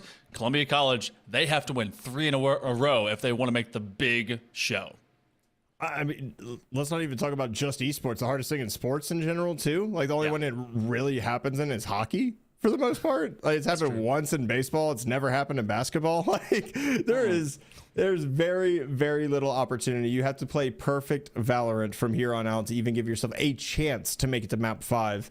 And with the way BPC has been playing, with the way they've been coordinating util, it's going to be tough sledding ahead. But we go to bind. Obviously, we're going to see 2 controllers here. We're going to see a Viper. We're going to see a Brimstone. Raze is still going to be ever present. And Prez is actually the top frag of the last lobby. So maybe they're heating up just a little bit. They were actually 6 first bloods as well. So they were able to bring the heat, at least in those initial duels. I think it's finding those multi-frags that's really going to be the big thing to kind of bust open the CC attack. And the biggest thing that we're going to find out of this is both teams are going to be bringing out their Raze. I mean, and it's really been, can Preds overcome Truth? Will Truth stick around and continue to just lay to waste both of these squads? I don't know. Visionary, when we get into what is at stake here, the pressure is on. Not only does Columbia have to win here, they must win the next couple. And this is for the final spot for CECC. This ECAC Spring Final couldn't be any sweatier, at least for the Columbia College Cougars. On the other side, Brewton-Parker can kind of try a few things out if they really want to, but we do get standard stock over for Columbia to start. Not really a surprise there at all. We are going to get, I mean, maybe having a second initiator with the Sova instead of running the Cypher might be the one variance that we do see. We have seen a lot of teams kind of just dump the Sentinel idea on bind just because of how easy and effective it is to use those teleporters and rotate, kind of rendering some setups useless. But actually, Limp is going to switch over to Viper, and we're going to see 4-tapping hovering every duelist in the game right now. We've seen ISO, where's Neon? Bring it out to me. Like, I'm just a little bit confused. Okay, Deadlock. Yeah, Clove is banned. Right? Yoru! That's what I was wondering about. Okay, Yoru is a make or break pick on this map, but it's actually one of the near safest cheeky picks in terms of agent coming onto this map. I like a Chamber as a counter offensive, a huge agent really for getting in, getting out, and survival rates. But Yoru does much the same way and allows for that cross map teleportation, not just because we got TPs, but because they got the gate crash as well. So this could be huge depending on what 4-tapping does on this Yoru. It's just interesting having to readjust your mindset from playing controllers and valuing your life to I'm going to be aggressive and I'm going to do this. So it's going to be very interesting in the course of a series, right? If you log into Valorant and you play ranked one day, you're going to be like, yeah, okay, I'm playing Yoru, it's whatever. But you've just played Viper for 2 maps straight and you're going to switch over to this. It's a completely different mindset, but it does open a ton of opportunities for your offensive side on bind. And we all know that offense on bind is probably one of the hardest things just because there is no mid for you to take, right? It is either hit a site and be successful or lose a couple of members, rotate, and then try to be successful again. And after you're not in that 3v5 scenario, you know, it's kind of a lose-lose at that point because it's that much more difficult to go ahead and take the site. I'm also interested in the fact that we see 2 skies here instead of the Gecko. The Gecko has been massively popular recently. It's all that extra bonus intel. Preds gets rid of tapping, and then there's a ton of trays, an extension thereof. Truth is going to put out the paint shells just to try and get rid of some space. Limp! Not at all limping at the starting line, but Legend finds off angle again. CC! They see 1 extra shot, and even with that extra bullet pen into the wall, Legend does not stray. And this has been that key player, that shining light that's given the Cougars some moments, but they connect with at least one, maybe with another as they're chasing them down. They know they only got 6 bullets. They do. Spike is still down, so we're going to go ahead and try to get the information and see if anybody's still peeking. He knows that both members are probably going for that Spike. Now, the question is, do they take the teleporter and back out, or do they just fight Legend here? Just go ahead and take the double swing. Caps does eat the headshot. Doesn't seem to matter. Truth's going to land there, so it's going to be 1-0 in favor of BPC. That was a lot of action, and that's pretty much what you get in not just the early rounds, but with Bind, whenever these initial moments occur, they're just going to be kind of going through TP and having a ball. The gate crash is so effective because you can defend into tree, toss it into your right side TP, and then immediately be able to support over into showers. So again, how many have we had? 5 pistol rounds. BPC has taken 4 of them. Pretty effective to start most of these maps. Oh, it's certainly effective as we see 4 tapping out here with the Outlaw. Okay, looking for those eco frags. Gonna go ahead and get triple swung, get out of dodge. That's the one thing that's always hard about playing the Yoru is the sheer fact that that TP is much slower than Chambers, right? So you see him eating damage as he goes on and tries to play their life. It's gonna be one backing out here. Oh, Limp, you naughty, naughty man. Okay, well, Limp's able to get one with a judge. It's gonna be trades back and forth. Oh my Preds, what? What? They just jump swing in the classic. You said it's free, and they're getting huge returns on that lack of a need and investment. Tapping at least grabs one with that Outlaw as they send themselves out. That decoy not being bitten into. Gotta connect it so hard. You're gonna have the curve, but Limp finds Calvin, gets rid of their twin. They toss that weapon aside. Before tapping's like, yeah, I didn't really get much value out of this. He got the triple swung, ate a couple of bullets, and no, he did it so he could give Limp a Vandal out of that. So, okay, Limp definitely deserves it because he did get full blinded by 4 tapping as well. Luckily enough, was able to aim before the blind took place. I gotta ask you though, do you get blinded more by Yorus on your team or by Phoenixes on your team? Ooh, Skies, but Phoenix more than Yoru. That's kind of the hierarchy. Sky, Phoenix, Yoru. Because at least with Yoru, I know to look away. Oh, 4 tapping. Does find him first, and then puts at least a bit of damage down lane. Not just a bit, but that's nearly an entire HP bar. And this is starting to seem like a big payoff on this Yoru, but also on just the aim game that's getting off this Outlaw. I mean, the aim game has kind of been half of the difference as well as we get a flash out towards long. Nothing going to be found there. Switchblade. They're still trying to aggress this. And I mean, you got 2 members that were down to 10 health. Obviously, you do have this guy, the regrowth. So 1 is back to 100. You're not going to be able to bring Switch back, however, to almost anything after healing all of that damage. All of that horrible damage as Limp is going to be able to take out Preds, who was tapped for 140. And there's even more here. You get the assist, you're able to take it down, and the Outlaw is just so pivotal on these bonus rounds because it can do enough chip to make everybody else's life easy. That Poison Orb is going to clear up window at least, as Caps has to back away, but they nearly found it on the initial peak from Columbia's Viper. So now Legend, as they get deep up into Hookah, I think that was a great read. They're stuck north and south. This is going to be a tough swing. They see the ponytail off the Australian, and Caps is going to back on up. Legend's going to jump out window. They got to get this plant off. They got 20 seconds.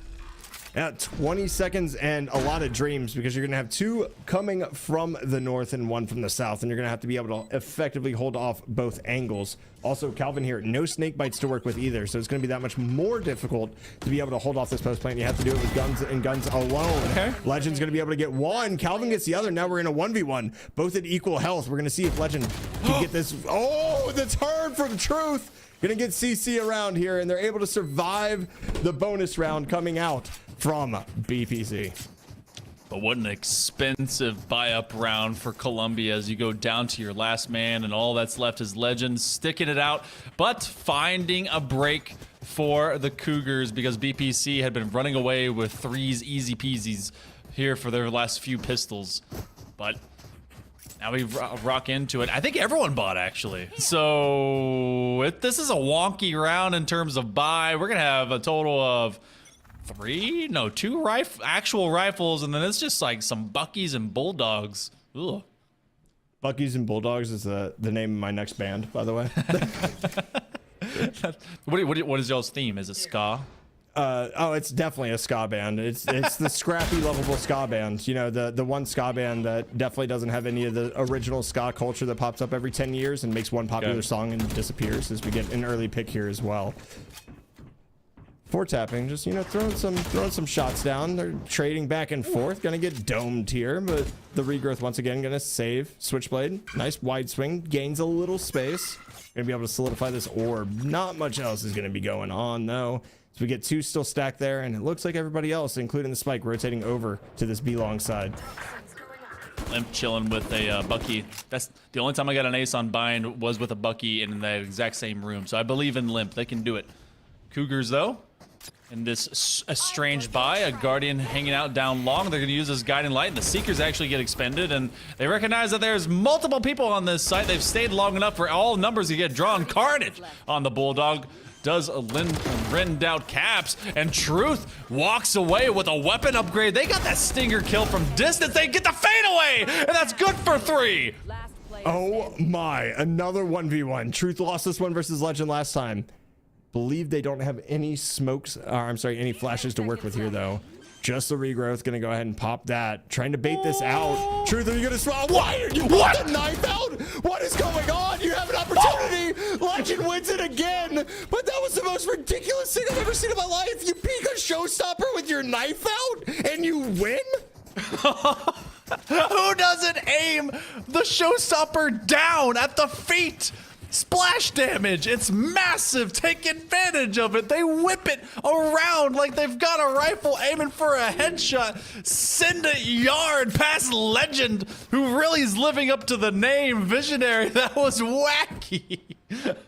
I don't think I've ever seen that. I'm gonna chalk that one up. I have never seen someone with the clock winding down with 2 seconds to go sit there and just decide, you know what? I heard him pop showstopper. I'm gonna peek this with my knife. Like I don't get it, but it is what it is. 4 tapping is gonna be hit by the dog here, lose a little bit of their health for it. However, they're able to go ahead and gate crash over to safety. We get another hard default coming out of this CC roster, and honestly, their patience has really paid off for them. However, we're going to see the dimensional drift maybe get some value and try to spot someone out. Going to go ahead and run through teleport as well. Nothing at all spotted. Everybody holding their positions. BPC still completely in the dark about where any player is.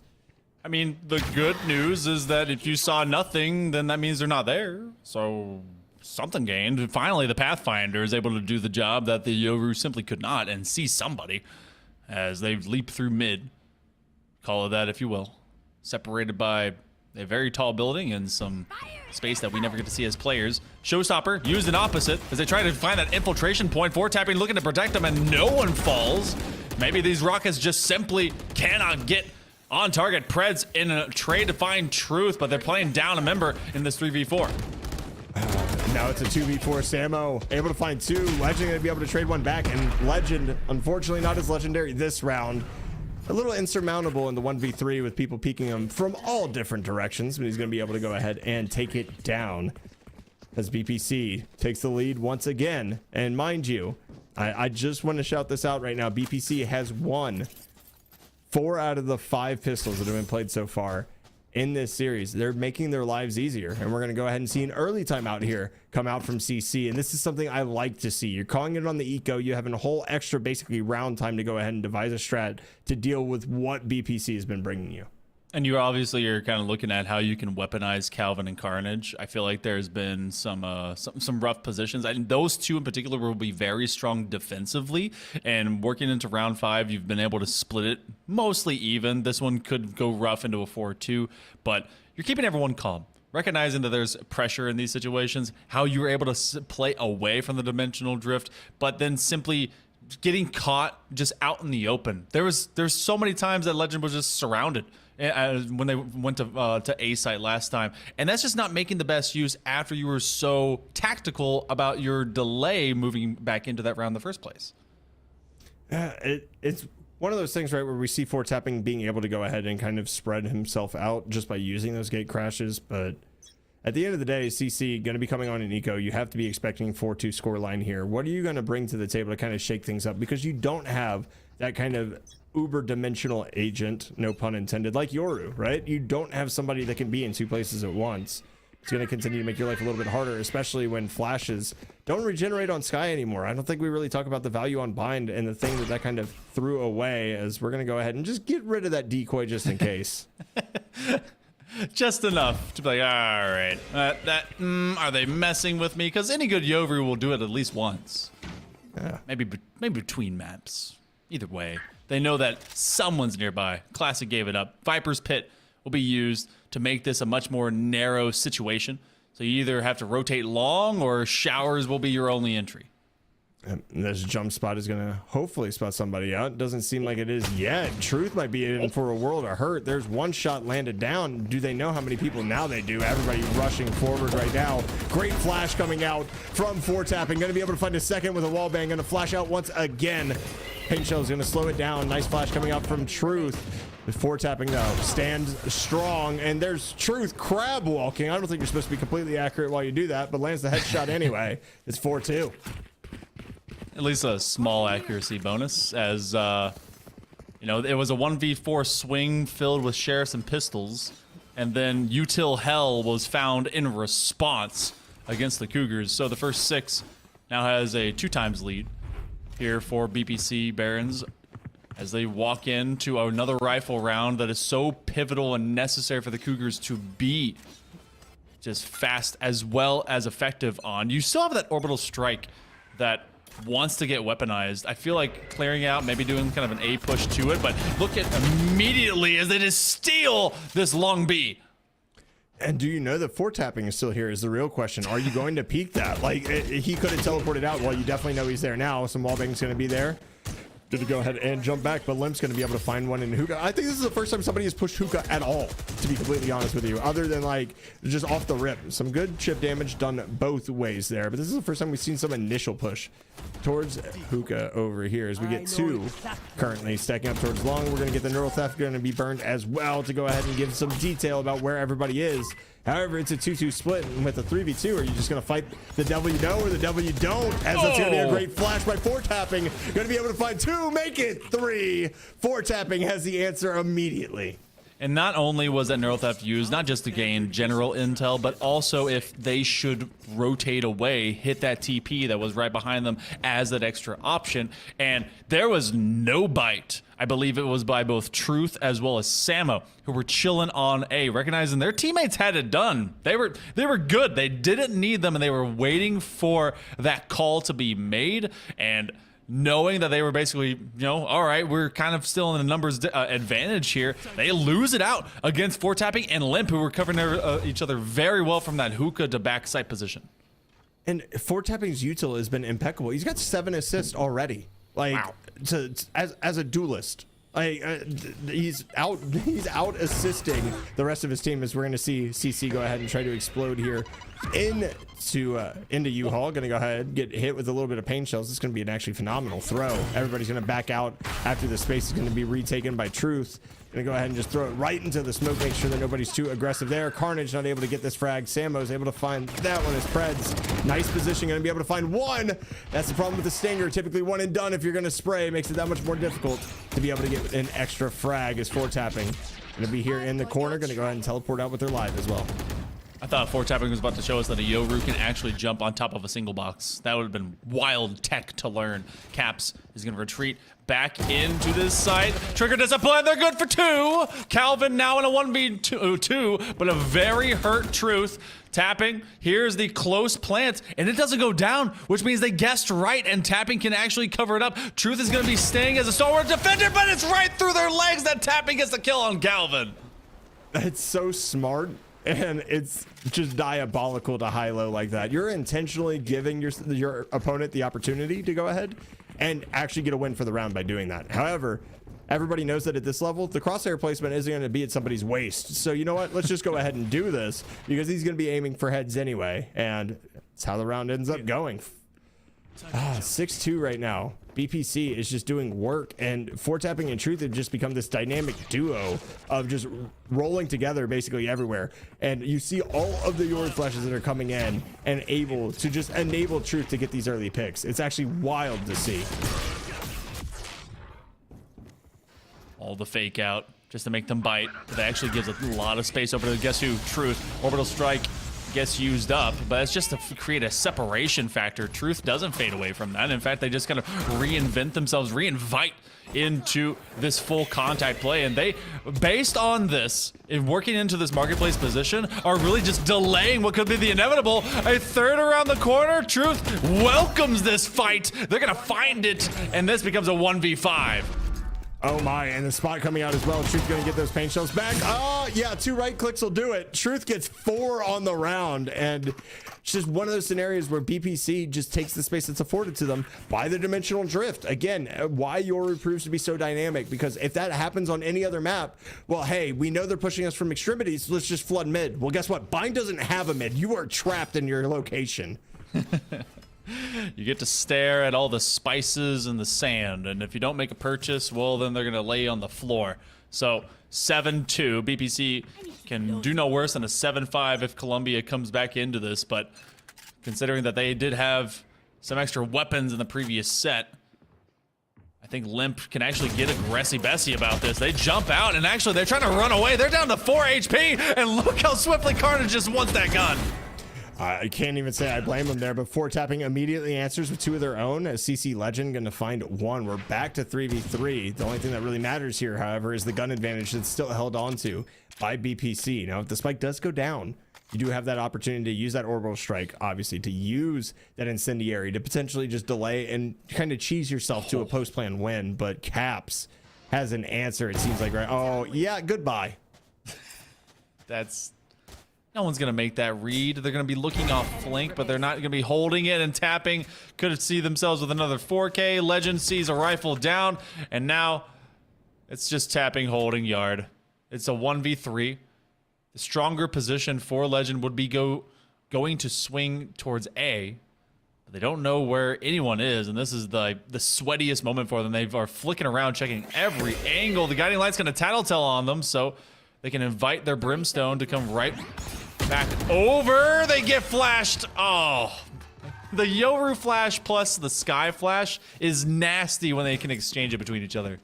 You know, and the funniest part about this is I've seen some people, and I'm not gonna say anything about this chat because this chat's always been respectful, but the Yoru flash actually only appears on your screen after it bounces. But every time you spectate a Valorant game, you see the whole Yoru flash trail, right? So you think, oh, that's super easy to dodge. Why isn't it happening? Well, that just flashed behind you. What are you gonna turn into the flash when you hear it initially? Like the mind games are ridiculous too. Knowing that this guy can swing off just a momentary instant that somebody's blind as well.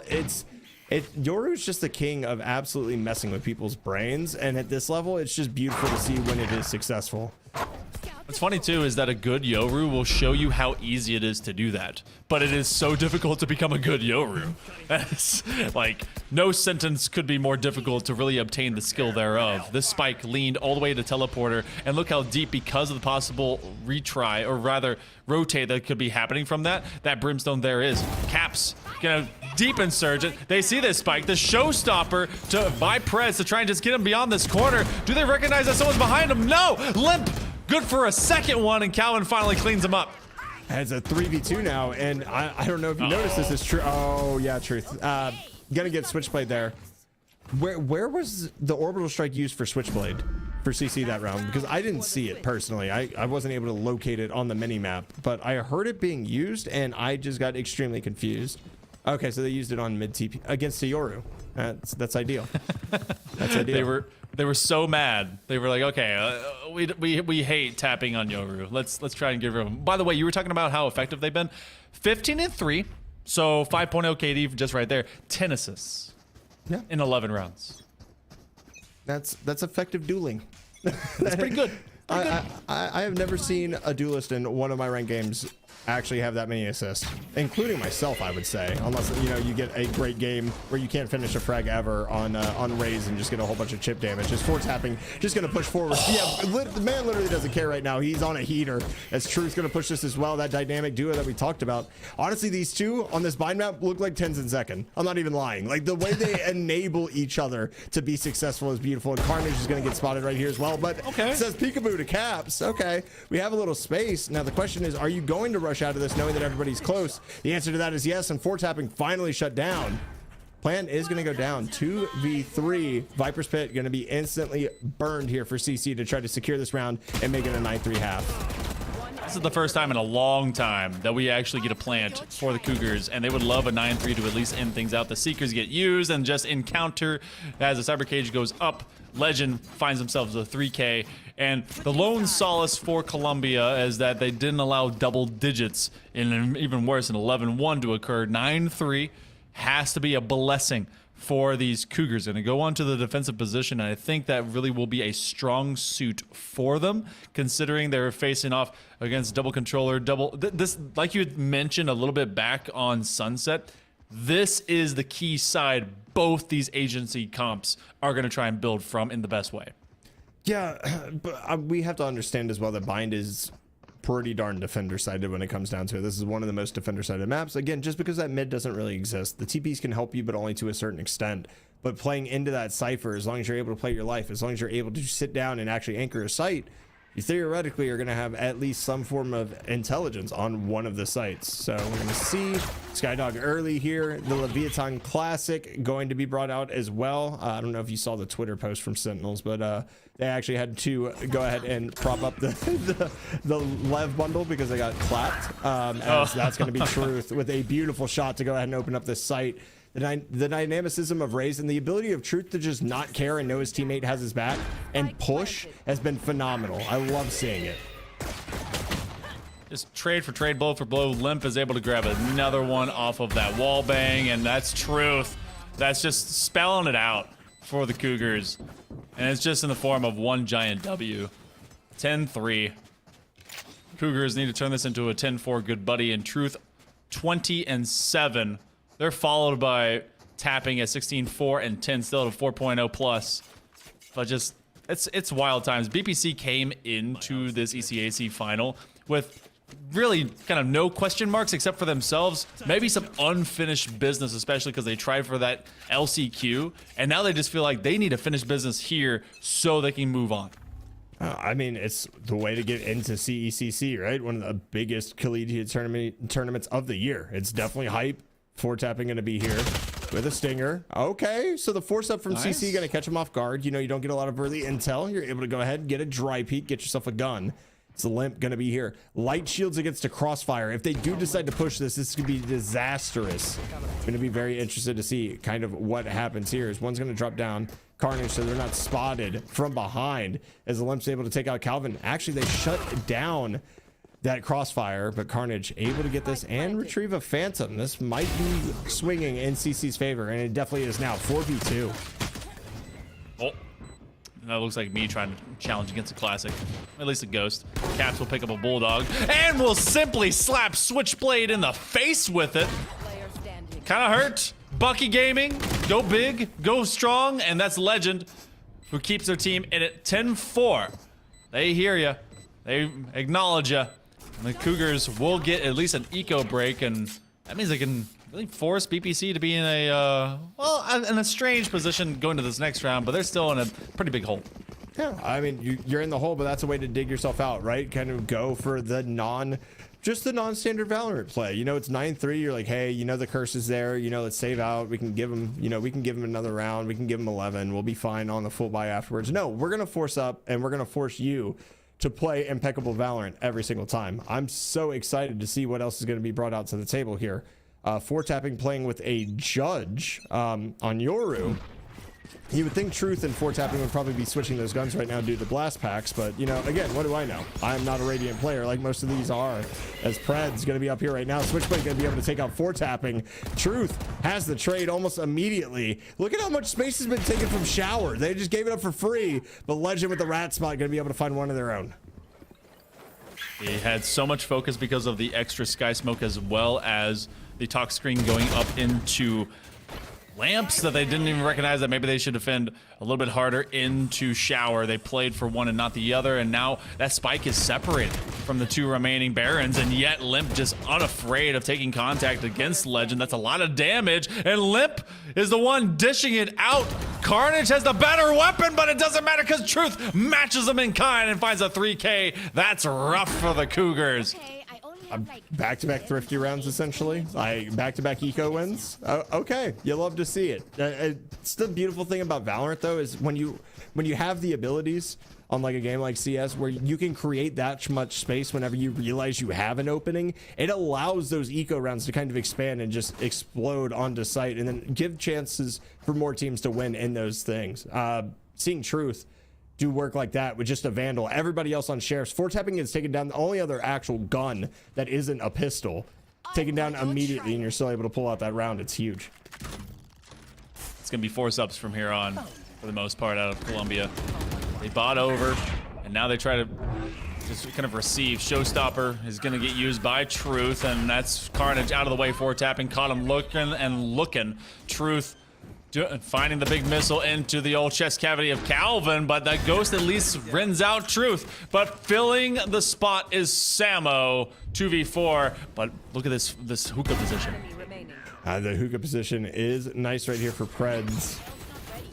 Oh, full blinded though. Yep, no. that position's gone. That is 4 people swinging at once plus a blind. Good luck, Chuck. BPC puts themselves on championship point here. A 3-0, a previously undefeated team who had not dropped a round in the entirety of the regular season and the playoffs is about to be 3-0'd in the finals. Chaotic. Cougars did drop one map. You're right. Only I'm sorry. one. Only one. I flipped it. That's my apologies. Brewton-Parker hadn't dropped a map. 11-0. 1 step away here for Brewton-Parker. And Cougars on their inaugural entry into the ECAC Valorant competition. Gonna see what will be next. Calvin sticking around for it, and they can't buy a kill, even as they have that judge in kind. Preds does get rid of Truth as they pop into the teleporter. And now Limp trying to exact a little bit more damage as Spike will travel to A, maybe for the final time.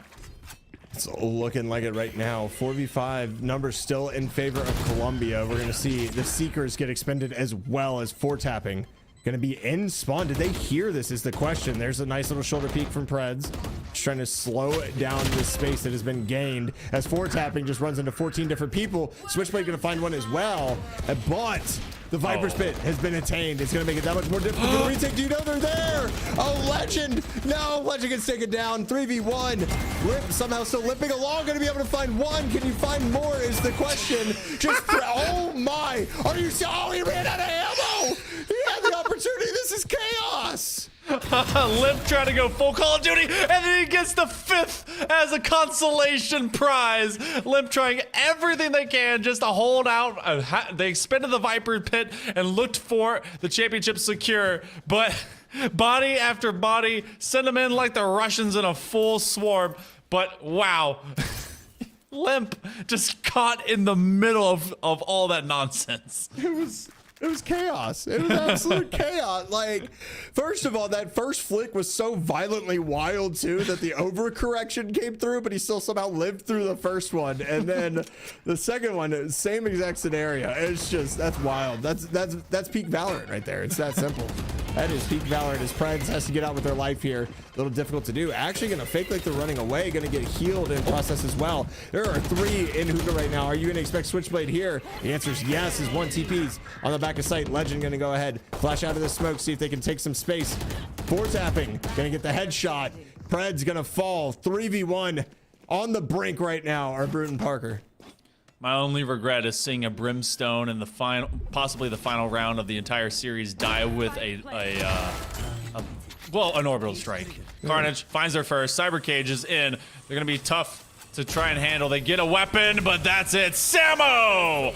Blammo to the noggin of Carnage. 13-5. Brewton-Parker 3-0s the Cougars, and they'll take the ECAC Spring Finals by storm. What a just prolific season as they go perfect on all maps from beginning to end. A perfect season in a game like Valorant where it can be volatile, where there can be violent swings, where the economy isn't as easy to stack in a game such as CS is absolutely wild to me that you're able to go through and not drop a map for an entire season. Like the amount of practice, the amount of preparation, everything else. How did this team lose LCQ? Who do they run up against? Like they ran into Blinn. They ran into, you mean the VC Challengers team? Yeah, so yeah. A little tough. Maybe a little bit. Blenn's like, yeah, guys, we're playing Challengers. We can't do the league this year, but we're still going to find a way to make CECC. Thanks for LCQ, guys. Well, they do feel like that there's even greater challenges in front of them, but the Barons out of Brewton-Parker, they were not going to leave this one behind. They had to finish out the season, and they do so in a big exclamation point statement kind of way for the Columbia College Cougars. For both these programs, actually, this is their first iteration into the Valorant ECAC sphere. They've had a few of the other esports titles, but this one in particular was their inaugural season, and seeing how Brewton-Parker was able to kind of lay down the law, you know that they want to do it again. And we're going to have a chance to maybe talk to them about that and maybe the forthcoming tournament thereafter in May. Stick with us as more of ECAC in an interview. We'll be back in just a moment.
Welcome back, everyone, to the ECAC Spring Valorant Finals. Again, I'm Hail Monkey Man, and this is Visionary 1, and sadly, we do not have an interview. Everyone basically went off to go party and celebrate on the side of BPC. So Brewton-Parker, they will now be joining the top 20 going into the CECC. They win this final here, Visionary, and honestly, it looks like they really want to finish out some business over into Texas. Looking at how this squad is and how the rest of the squads that are out there, they've joined the likes of the best, and I think they really caught some good momentum, caught some good fire.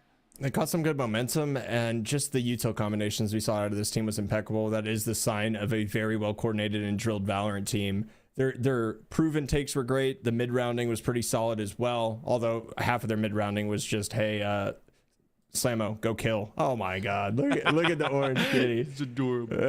Half of it was Samo just turning his name into Bammo the way he was bopping heads for their mid rounding. But you know what? When you have a player that's that good, you might as well take advantage of it, right? And they did a great job of enabling all of their entries, making sure that there was util behind them. And that's something that we kind of saw lacking out of CC at times. And I really think that can make the difference in a series.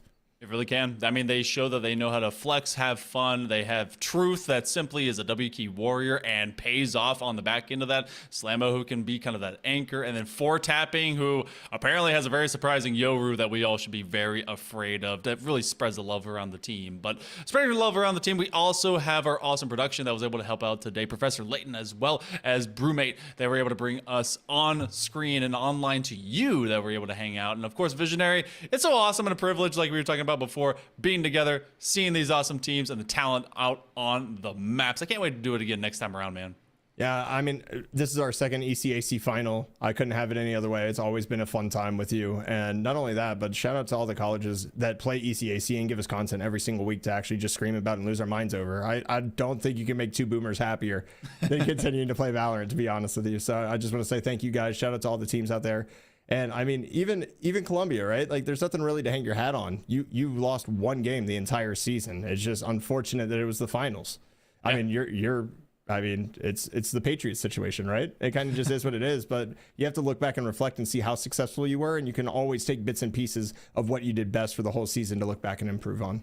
Yeah, that's exactly how it's going to be. The coaching is going to come there. The players are going to do the same thing. They're going to rally together, and they're going to improve. But for right now, that's one story done, and more in the future. On the other side of things, actually, I believe someone typed it out somewhere. Yes, they did. We will be having 7 p.m. tomorrow. It's going to be the Rocket League Elite Division Finals. That's Fisher College versus Concord University with both Pyro J as well as Vaudable at 8 p.m. The Overwatch Elite Division Finals. That's guess who? Fisher College Freaks versus Illinois Wesleyan University with Time to Light and Twin Salty. We appreciate you guys being here. I'm Hell Monkey Man. That's Visionary. This right now is Master Chief, and you have all been wonderful. We will see you next time.